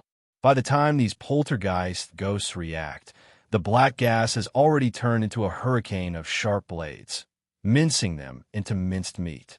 Several figures slowly land outside the non-phase Great Array. Seeing the newcomers, Han Yi and Yao Dao both frown, showing a look of disgust. Star Wolf directly says bluntly, "En Yueni, what are you doing here?" The newcomer is the young lord of the Netherrealm, En Wuji's only acknowledged son, En Yueni. At this time, his complexion is ruddy, and he is full of vigor. There is no trace of his previous miserable and embarrassed appearance after the dark En Holy Flame. His backlash. Presumptuous. A man beside En Yueni immediately shouts, "Star Wolf, who do you think you are? How dare you talk to the young lord of the Netherrealm like this?" Star Wolf sneers. His attitude towards the people of the Netherrealm is even more disdainful than that of Tianhe and Yao Dao. Which young lord of the Netherrealm? Is it that idiot who was backfired by the dark En Holy Flame and screamed so loudly that the whole Xiaoxin continent knows about it? Star Wolf's words make many spirit cultivators and devil cultivators present laugh out loud. It's really that the image of En Yueni jumping around and running around after being burned, and his embarrassing and cowardly appearance is too deeply engraved in people's hearts. On that day, there are also many people from the demon race who are all very arrogant and blabbermouthed. Therefore, in less than 2 days, the news had spread and everyone knew about it. En Yueni's originally complacent face instantly distorts. He suddenly raises his hand, and a dark red flame sprout from his fingertips. A terrible pressure and oppressive, murderous aura instantly permeates between heaven and earth. Han Yi and the other 2 people's faces all change, and they all take a step back. Yao Dao murmurs, "Third rank dark, En Holy Flame." En Yueni snorts and raises his chin. "Worthy of being one of the 4 demon generals of the Hidden Abyss, you really have some knowledge." The man beside En Yueni sneers. "Now you should know, right? At that time, my young lord was not backfired by the dark En Holy Flame, but just reached the critical moment of advancement. Now, the young lord has lived up to expectations and has finally mastered the 3rd rank dark En Holy Flame, and his strength is comparable to that of a venerable immortal. Who in the younger generation can compare to him? You are so arrogant, slandering the young master, slandering my netherworld. Do you want to taste the 3rd rank, dark En's sacred flame?" The person who spoke was called Yichun. He was En Wuji's trusted general, and his cultivation was profound. As he spoke, he released his pressure, causing the surroundings of the formless Grand Array to fall into absolute silence. En Yueni controlled the dark En Holy Flame in his hand and let it drift towards Star Wolf. It was just a simple control. The Star Wolf's countenance instantly turned pale as the internal organs within his body seemed as if they were overturning a sea, and he actually almost knelt on the ground. This was the 3rd grade dark En Sacred Flame, which was equivalent to the strength of an immortal venerable. Han Yi and Ing Mei's complexions change, and they're about to step forward. En Yueni's shoulder was pressed down by another slender, white hand. Why does young master have to stoop to their level? Don't forget what we're here for." En Yueni frowned when he heard the gentle voice, but he obediently put away the dark En Holy Flame in his hand. Everyone's eyes couldn't help but gather on this person. It was a tall and skinny man. His facial features were handsome and elegant, but his eyes gave off an inexplicable sense of coldness and gentleness. He was wearing a robe that was completely different from the style of the netherworld. The color of the robe was bright, embroidered with strange totems. Chapter 2973. That totem isn't eye-catching at first glance, but looking at it carefully, it seems to contain thousands of worlds, making people dizzy. The man steps forward, cupping his hands towards the crowd. "I am Mu Luyun, a priest appointed by Lord Een of the Netherworld domain. Today, I follow the young lord because I heard that the sky pillar above the hidden abyss collapsed. Although this place isn't adjacent to my Netherworld domain, and the people who died weren't people of my Netherworld domain, but everyone has a responsibility to save the common people of the world. Although my Netherworld domain isn't involved, we don't dare to be content with a corner. As he speaks, he raises his hand. A small mustard seed magic weapon flies up to the sky. With the infusion of immortal power, the magic weapon becomes bigger and bigger. Finally, it falls to the ground with a loud bang, turning into a magnificent palace complex. Mu Luyun chuckles. Although Great Master Jing Yuan's non-phase array is safe, it's still too crude. Wouldn't it be unfair to the immortals and devil soldiers? This insignificant multicolor palace is a mustard seed magic weapon that I obtained in my early years. Although it can't be put on the stage, it can withstand all attacks from cultivators below the venerable immortal level. If you don't mind, why don't you go inside and take a rest, then discuss how to exterminate the starved ghosts? These words are humble and beautiful. The multicolor palace is 100 times more comfortable than the non-phase array. Whether it's the spirit cultivators or the devil cultivators, their impression of the Netherworld domain immediately becomes a lot better. Especially the devil cultivators, who just had a fierce conflict with the polar domain. Although some people are trying to sow discord, they're still somewhat angry. The Netherworld domain is different. The two sides have long been engaged, and during this time, they often advance and retreat together in alliance. At this time, they see that their attitude is kind and polite, in sharp contrast to the arrogance of the polar domain. They feel indescribably comfortable. The group quickly moves to the multicolor palace. The people of the polar domain are disgusted by Een Yuani's conduct. They'd rather stay in the non-phase array than enter the multicolor palace. Han Ye's eyes turn, and he shamelessly follows them inside. For devil generals, please take a seat. The devil soldiers must have been frightened these past 2 days. If you feel tired, you can find a palace to rest in. As soon as he entered the main hall of the colorful palace, Een Yuani sat on a high crystal chair. Mu Liyun stood behind him with a gentle and humble expression. Yu Chun, on the other hand, eagerly greeted Tianhe and the other 3, and even carefully arranged for the demons to rest. This makes Han Yi narrow his eyes in confusion. One must know that Yu Chen's status in the Nether domain was even higher than the 4 of them in the Devil race. Moreover, his cultivation had already reached the Celestial King realm many years ago. As a dignified immortal king, why would he lower himself to curry favor with the Devil race? Could it be that the Nether realm had already fallen to such an extent? Hey, old man, are you plotting something? Without waiting for Han Yi to think carefully, the outspoken Tian he loudly shouts. The last time you saw the 4 of us, you old geezer, you still had eyes growing on top of your head.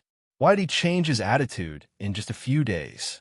Fuck off, fuck off, fuck off, fuck off, fuck off, fuck off, fuck off, fuck off. Han Yi almost laughs out loud. Yu Chen's face twitches, the anger in his eyes almost bursting out. But he glances at Een Yuani, who is sitting on the crystal chair, and still manages to pull out a smile. General Tian, he must be joking. The Devil domain and the Nether domain have already united by marriage and have set up a marriage contract.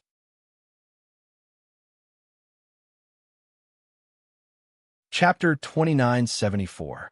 1 second remember LoveNet to provide you with exciting reading. Speaking of which, our 2 families are on the same side. Isn't it only right for this old man to be polite and considerate to you? In the previous battle against the Polar Domain and the Poltergeist Ghosts, the Demon Sovereign and the Generals all took great care of our Nether Domain.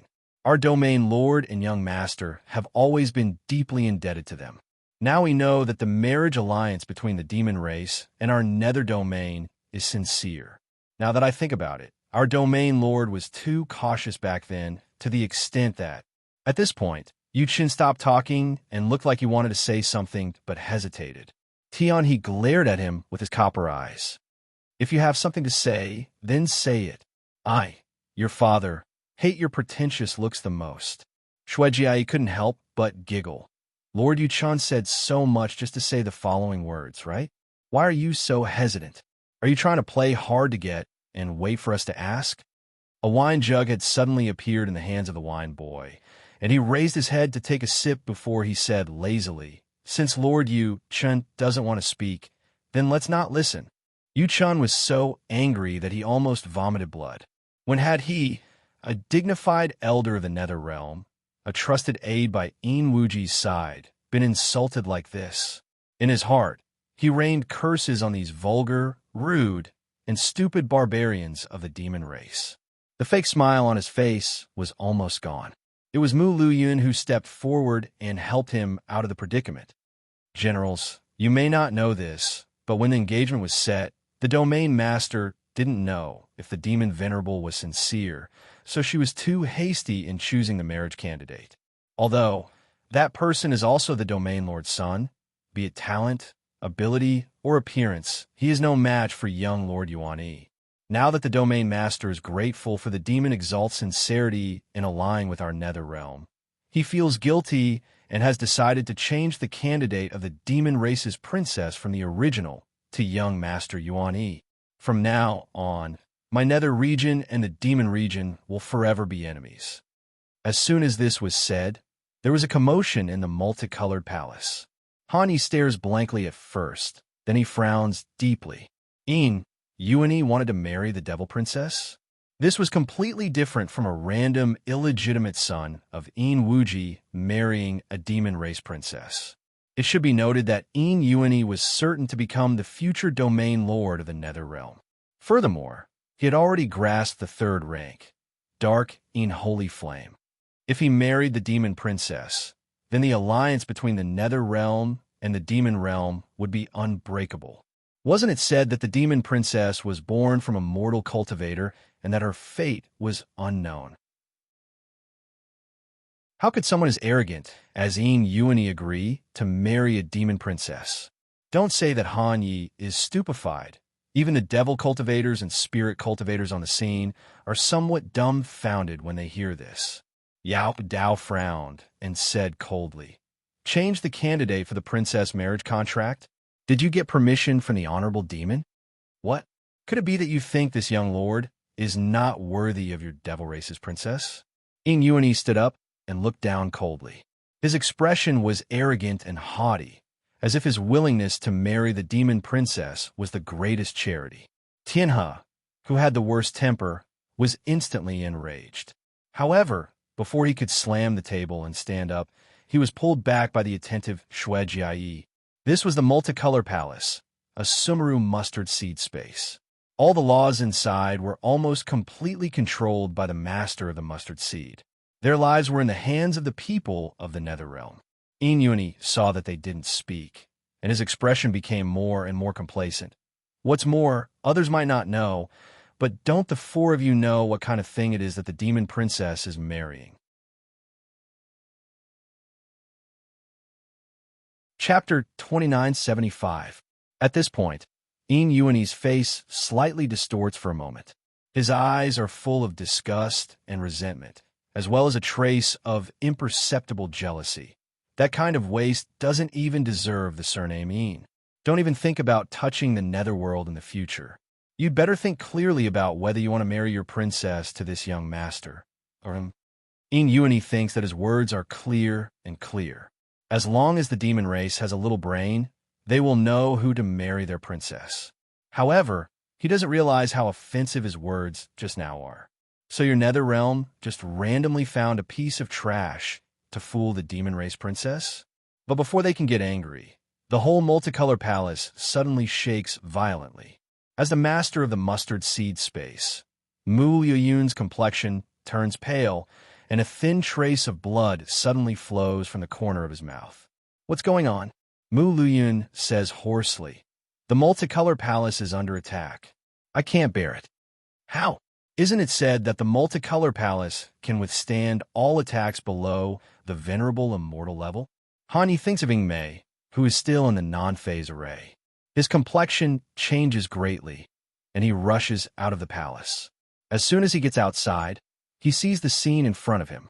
Even though Han Yi is used to seeing wind and rain, He widens his eyes in shock, almost unable to breathe. Heavens! How can there be such big poltergeist ghosts? Someone also rushes out from behind Hanyi. Seeing the scene in front of them, their knees soften, and they almost kneel on the ground. The huge crack in the sky is now shrouded in the intersecting red and blue lightning. The whole vortex is distorted irregularly. The poltergeist ghosts that were falling from the hole are now twisted into minced meat by the distorted space, falling down in a flutter.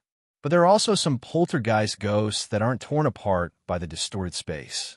There are very few poltergeist ghosts like this, only 2 so far. But standing in front of Hanyi, they make him feel more terrible than facing thousands of small poltergeist ghosts. After the multicolor palace is activated, it is the size of a small imperial city. As the main palace, the palace is even more towering and imposing. However, the 2 poltergeist ghosts standing in front of the multicolor palace are twice the size of the entire palace. With a light step, the earth trembled violently. He casually waved his fist and smashed it against the protective shield of the multicolor palace. Mu Yoyun's face turned even paler. However, the 2 poltergeist ghosts ignored them. Instead, they kept grabbing the densely packed, low-level poltergeists on the ground and stuffing them into their mouths. A series of teeth-numbing chewing sounds could be heard, along with minced meat and fresh blood spurting out from that bloody mouth. It caused the scalps of the people below to go numb, and their internal organs to churn, causing them to vomit. The 2 ghouls moved faster and faster. Before long, more than half of the originally densely packed nightmare ghosts were actually devoured by them. Hanye's complexion is deathly pale as he looks in the direction of the non-phase array. He saw that the golden alms bowl and barrier that were meditating were long gone. He felt a buzzing sound in his head, and without thinking, he rushed out. Shadow Demon. Star Wolf. Where are you? Shadow Demon. Ingmei, can you answer me?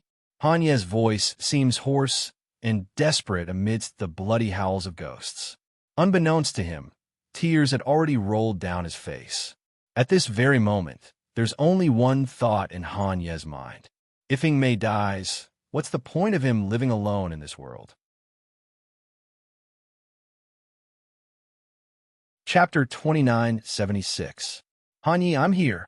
A low call came from the corner of the hill. Hanye abruptly turns his head, only to discover that a cave has been dug out of the hill at some point. The cave was covered by piles of rubble. In his panic just now, he didn't notice it at all. At this moment, the rubble was pushed aside, and a faint golden light was emitted from within. Ingmei's face was behind the rubble. Hanye doesn't even think about it, as he rushes over and takes the person into his arms. His movements were too hasty and too fast. It was as if he had just lost his most cherished treasure. He hugged it tightly, unwilling to let it go for even a moment. Ingmei, I thought you, idiot. Ingmei cursed in a low voice, but there was a gentle smile in her voice. Am I not alive and well? Hurry up and let go of me. You're making a pile of gravel on me. Star Wolf snorted at the side. I'm also alive, but I don't see you giving me a look. Hanye. Only then does Han Yi let go of Ingmei. He's just about to bicker with Xinglang. Suddenly, a shriek comes from behind. Han Yi, Darren, be careful. Han Yi sees that Ingmei and Xinglang's complexions greatly change on the opposite side. He abruptly turned around and saw that one of the giant poltergeist ghosts had already arrived in front of him at some point. The mountain-like palm pressed down on them. The poltergeist movements seemed to be very casual and not urgent at all. However, the speed at which it pressed down was extremely fast, creating a hurricane that reeked of blood. Ingmei injected her immortal energy into the golden alms bowl without hesitation. With a flash of light, a barrier enveloped the 3 of them. Bang! With a loud bang, the poltergeist's palm slammed onto the barrier. Inside, everyone from the polar domain felt their blood boil, and they almost vomited blood. At the same time, the other giant poltergeist had also eaten enough of its own kind. A pair of greedy, blood-red eyes turned and landed on the multicolored palace. 2 giant palms slammed down at the same time. The formless great array shook violently, and then it suddenly shattered and disappeared. All the buildings in the multicolor palace made cracking sounds and instantly shattered into powder. The giant bloody palm reached down and grabbed lightly. More than 10 humans were caught in its palm and thrown straight into its bloody mouth. Ah, help! I don't want to die. After coming back to their senses, everyone desperately cast spells to attack. However, when these attacks landed on the giant poltergeist body, they actually only made sizzling sounds. Even though the ones attacking with all their might were the demon generals of Tianhe and the immortal King Yuchun. This was the flesh of the vampire being burned. This bit of burning couldn't do any damage to the 2 poltergeists that were larger than mountains. However, he had angered them. As a result, the second slap came down, and dozens of humans were caught and were about to be stuffed into their mouths. Ah! Shrill screams, wails, and desperate cries for help interweave the land into a purgatory. Dark Ean's sacred flame. Suddenly, someone shouted, "Rumor has it that the rank 3 underworld Ean's sacred flame is equivalent to the divine power of an immortal venerable. It could destroy all living things and overturn rivers and seas. Young Master Ean, quick, use your dark Ean sacred flame to attack the poltergeist ghosts." Ean Yuani's face was pale, and his body was trembling slightly. Hearing the shout, he gritted his teeth and barely managed to activate the dark Ean holy flame, slapping it toward the poltergeist ghost. However, the dark red flame only floated a few meters away from Ean Yuani's palm and fell on the poltergeist's foot. Chapter 2977. Whoosh! A ball of flame rose from the poltergeist's foot. Instantly, a strong burning smell mixed with a fishy smell filled the air, almost making people faint. But instead of vomiting, the people present were happy. It's working. The dark Ean holy flame is really effective. We're saved, young Lord Ean, attack. But before they could cheer for a moment, the flame suddenly went out as if it couldn't continue. The people who were still cheering were dumbfounded. Roar! The poltergeist let out an earth-shattering roar, directly opened its bloody mouth, and swept over. Young Lord Ean, quick! Release the dark Ean holy flame again. Ean Yuani, what are you waiting for? Ean Yuani staggered back. He wanted to activate the dark Ean holy flame again, but his eyes looked at the approaching poltergeist, smelling the fishy smell coming from its huge mouth. His hands trembled, his mind was in a mess, and he couldn't focus his divine sense. This dark Ean holy flame wasn't cultivated by him. After reaching the 3rd stage, it became more and more difficult to use. Now, in panic, he couldn't activate it at all. The poltergeist's sharp teeth were already close. Ean Yuani screamed, grabbed several demonic cultivators next to him, and threw them into the poltergeist's mouth. He retreated as fast as he could. While retreating, he shouted, "Save me! Yuchun, save this young lord. Don't care about those idiots." Tianhe, Yao Dao, and the others watched their people thrown into the poltergeist's mouth, losing their lives. For a moment, they were seething with anger. But Ean Yuani was the focus of the poltergeist's hatred. He couldn't escape, but pushing a few demonic cultivators out was not enough. When the poltergeist finished chewing the people in its mouth and rushed over again, he used the same trick. He ordered Yuchun to send hundreds of people into the poltergeist's mouth with a palm wind. Among the hundreds of people, there were demonic cultivators and spirit cultivators. Ean Yuani, how dare you? I'm going to fucking tear you into pieces. Tianhe's mind suddenly snapped, and without thinking, he rushed toward the poltergeist's bloody mouth. Tianhe, come back! On the other side, the people from the polar domain were also at a critical moment. Ingmei ordered his subordinates to hide in the cave and not come out. He, Han Yi, and Star Wolf rush out to attack the poltergeist and attract their attention. When the ghoul was attacked, it angrily targeted them. The movements of Ingmei and the other 2 were extremely agile. For the time being, the poltergeist ghost couldn't do anything to them. But this giant poltergeist intelligence was extremely high. Seeing that they couldn't capture the 3 ants directly, they changed their strategy and headed towards the hiding place of the Falling Moon tribe and the Ghost Killer tribe. Not good, Han Yi shouts. Without thinking, he fills the golden alms bowl and the long sword in his hands with immortal energy and smashes them towards the poltergeist. Run!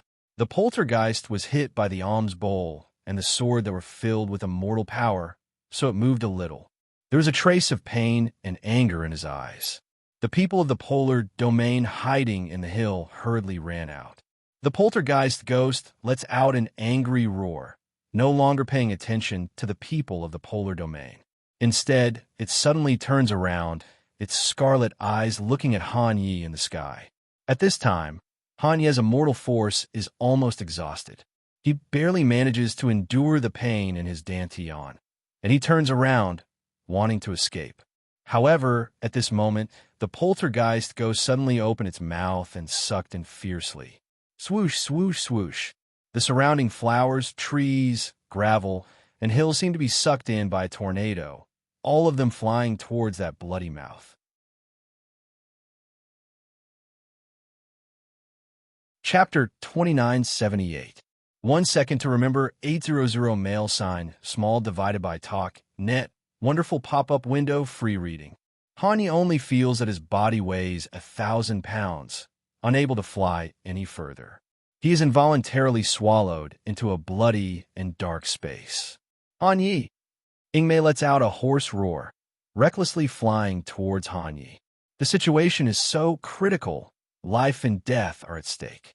Despair, cowardice, or sorrow appeared on all of their faces. However, at this moment, two cold lights, one from above and one from below, one descends from the sky, the other rises from ground, descending in front of everyone. Boom! The bright ice-blue light falls on the body of the poltergeist that is about to swallow Han Yi. In a split second, that huge body seems to be frozen, unable to budge an inch. Han Yi, who is struggling desperately, pounces towards the poltergeist ghost like a moth flying into a flame. Xinglang, everyone from the polar domain stop moving, blankly looking up. There a figure slowly descends like a god, landing in front of them. It's been so many years, so many years. On the surface, this person is aloof, but he has always done his best to protect them from any harm. On the other side, a pitch-black energy thread silently twines around the poltergeist ghost's huge neck. Then it suddenly tightens. With a spluttering sound, the poltergeist ghost's arm is cut in half. The black thread on its neck strangles its mouth, forcing it to open its mouth and spit out Tian He and the human that it was about to swallow just now.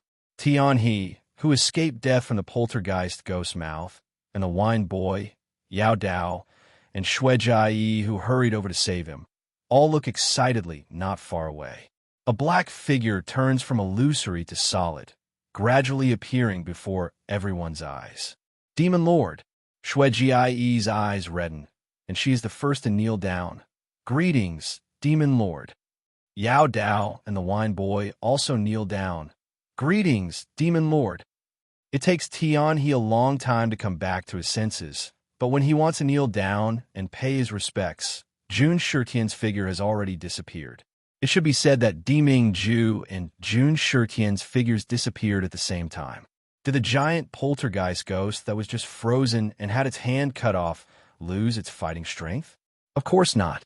They quickly regained their freedom and stood back to back, baring their fangs at the two seemingly tiny humans.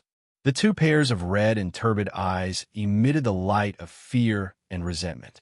In the eastern and western skies, two black figures floated in midair, facing each other from afar. The two of them did not exchange any glances or words. But when the giant poltergeist attacked, their movements were strangely synchronized. In the blink of an eye, the two men and two ghosts were engaged in a fierce battle. This kind of war was not something that anyone present could understand. Everyone looked up at the sky, but they only felt dizzy, as if they were dreaming. Demon Lord, Monarch, they're actually so strong, so strong. To be able to witness this magnificence, I can die without regrets. Someone stole a glance at Une and murmured, "The third-level dark holy flame is as powerful as an immortal venerable? Heh, I've finally seen it today. I think the nether realm is just SOS, so how can it be compared with the polar domain and the devil domain?"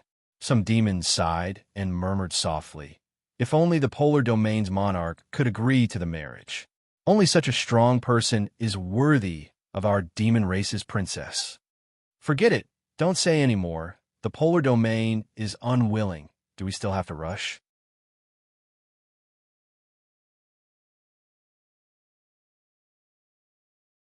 Chapter 2979. Even if it's not the polar domain sovereign, it can't be that good-for-nothing Une. What darking holy flame, bah? Although these voices were low, how could a cultivator not hear them? Une's face turned blue and white, and the hatred in his eyes was almost overflowing.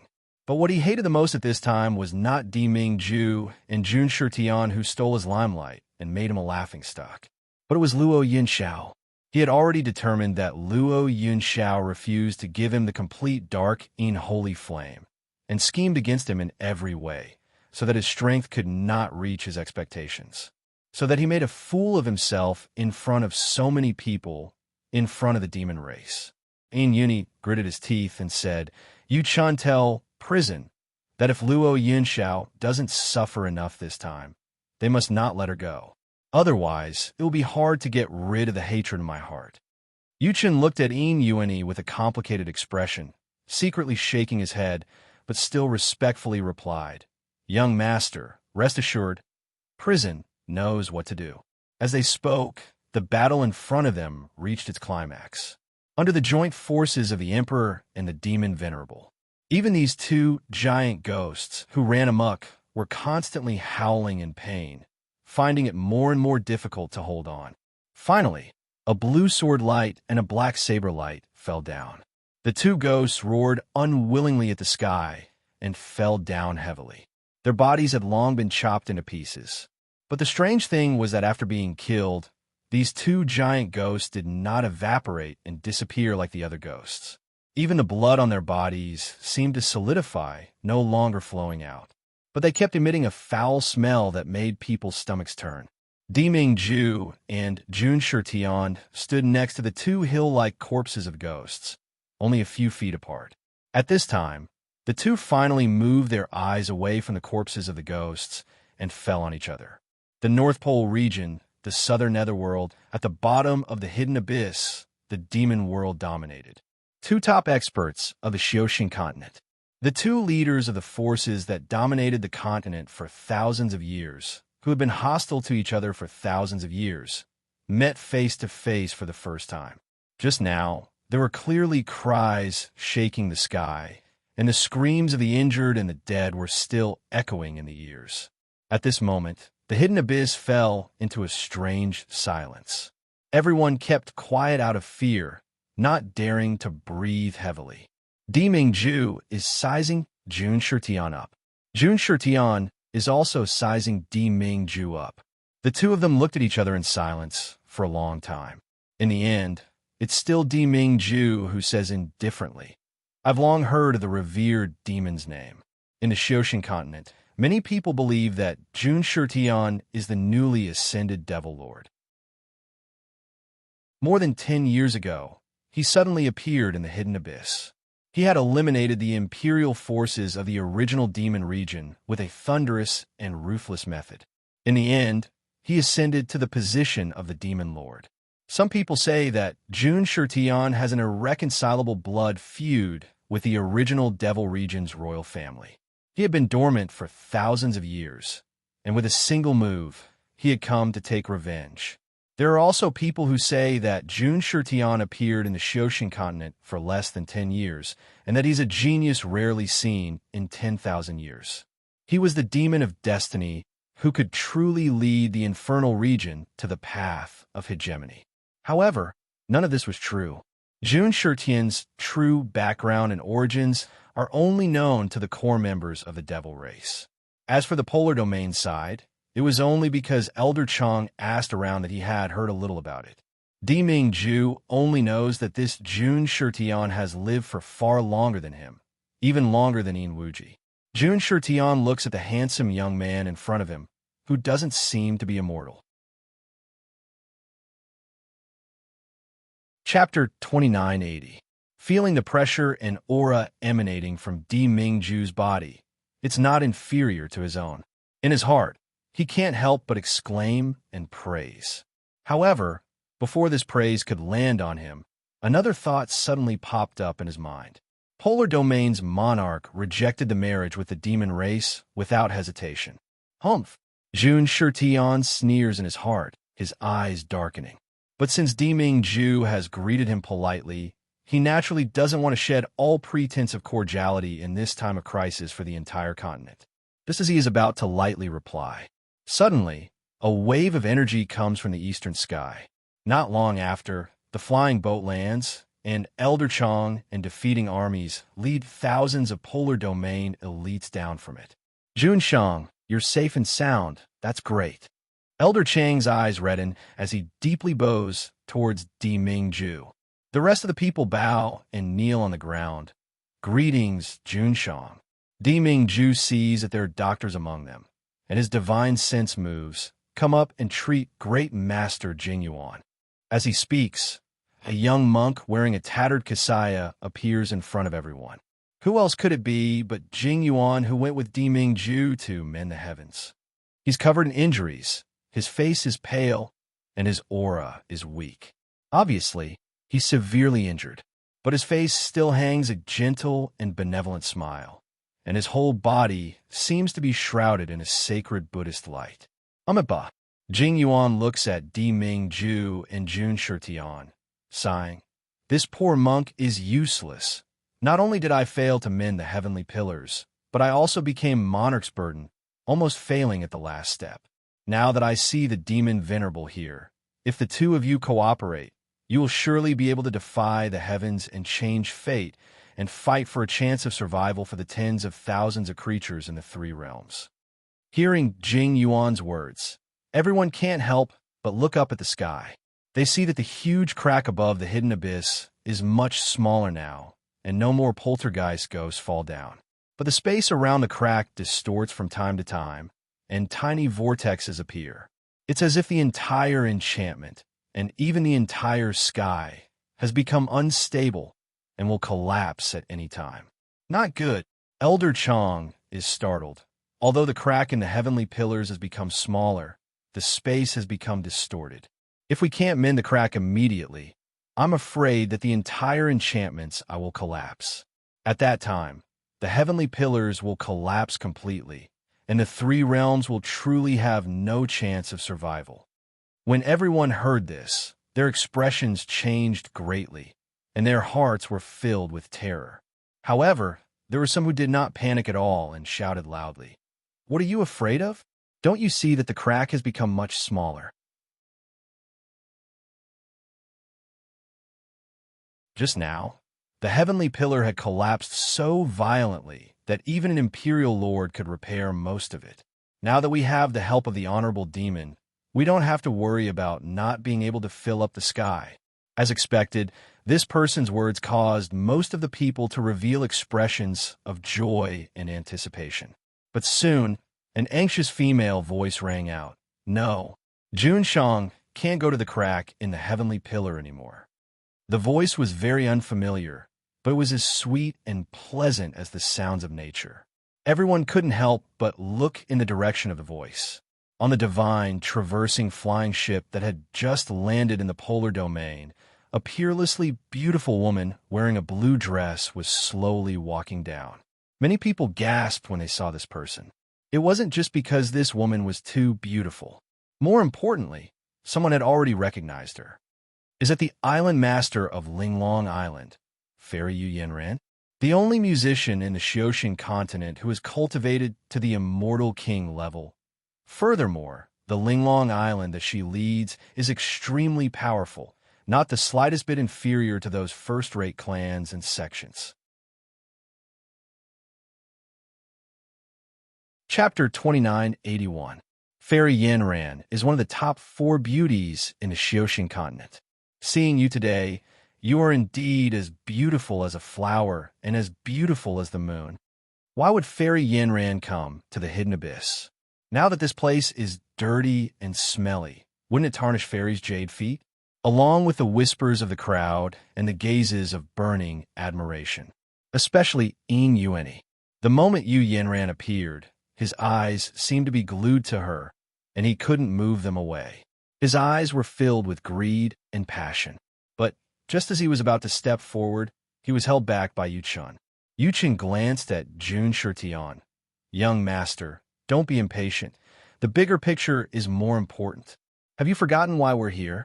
What did priest Liu Yun's divination show? Yin Yueni glanced at Mu Lu Yun, then gritted his teeth and restrained himself. At this moment, Yu Yanran has already calmly walked in front of Di Mingju, gracefully bowing. Yanran greets Di Jun. It has been many years since we last met, but you still look as graceful as ever. Chi, I was wondering why Di Mingju would refuse the marriage alliance of my demon race. So it turns out that you already have a lover. Before Di Mingju could answer, Tianhe's voice, neither yin nor yang, already rings out. You even said that the world is not at peace, and you have no heart to marry. Bah, I'll just say that you like beauties and already have the #1 beauty as your mistress. Yu Yanran's face turned red, and she scolded angrily. You, what nonsense are you spouting? The Celestial Emperor and I are innocent. TSK, TSK. He came down from the Polar Domain's exclusive divine traversing flying ship. Of course, we believe you. Shuejiai couldn't help but mock. Back then, there were so many talented youths, family heads, and sect masters that pleaded with Island Master Yu, but they were all rejected by him. If I remember correctly, the reason you used is similar to a certain someone, right? What do you mean by not avenging your parents or finding your family's sacred relic? TSK, TSK, TSK. It sounds really sincere and filial. Anyone who hears it will be moved to tears. So it's not that you don't want to marry, but you already have a lover who is secretly communicating with each other, and you're secretly having an affair. Yu Yanran's face was already red to her ears, but her expression seemed to have calmed down. She said with a sullen face, I know that your demon race wanted to marry Jun Shang, but was rejected, so you hold a grudge in your heart and speak without thinking. However, matters of the heart cannot be forced. Why must you be so overbearing? Besides, this is a life and death moment for mankind. The devils are too narrow-minded and short-sighted to care so much about feelings. Yu Yanran's words immediately won the cheers of the spirit cultivators present. Well said, Fairy Yanran. Only someone like Fairy Yanran is worthy of our emperor. When I see Fairy Yanran and the emperor standing together, I feel that they are a match made in heaven. What demon princess? Not to mention the fact that her beauty and strength couldn't compare to Fairy Yanran. The key point was that they hadn't even found her yet. If I were the emperor, I wouldn't choose Fairy Yanran over a demon princess. Wouldn't that be stupid? The unrestrained words of the spirit cultivators made the faces of the people of the fiend race incomparably ugly. Right at this moment, someone sneered and loudly said, Have the demons forgotten something? Didn't they already set a marriage agreement with the Nether Realm long ago? Now, they're still thinking about our emperor. Are they planning to marry 2 husbands? Hee, it's fine if the demons don't know shame, but we spirit cultivators still have our face. We can't afford to have such a fickle woman. That you're tuning in to the Romance Rendezvous YouTube channel. We're so grateful for your support, and don't forget to subscribe to join us on this incredible journey through captivating stories. Your generosity through donations truly makes a world of difference, as it's the primary source of revenue that allows me to expand and enhance this channel for you. Thank you from the bottom of my heart for being a part of this adventure.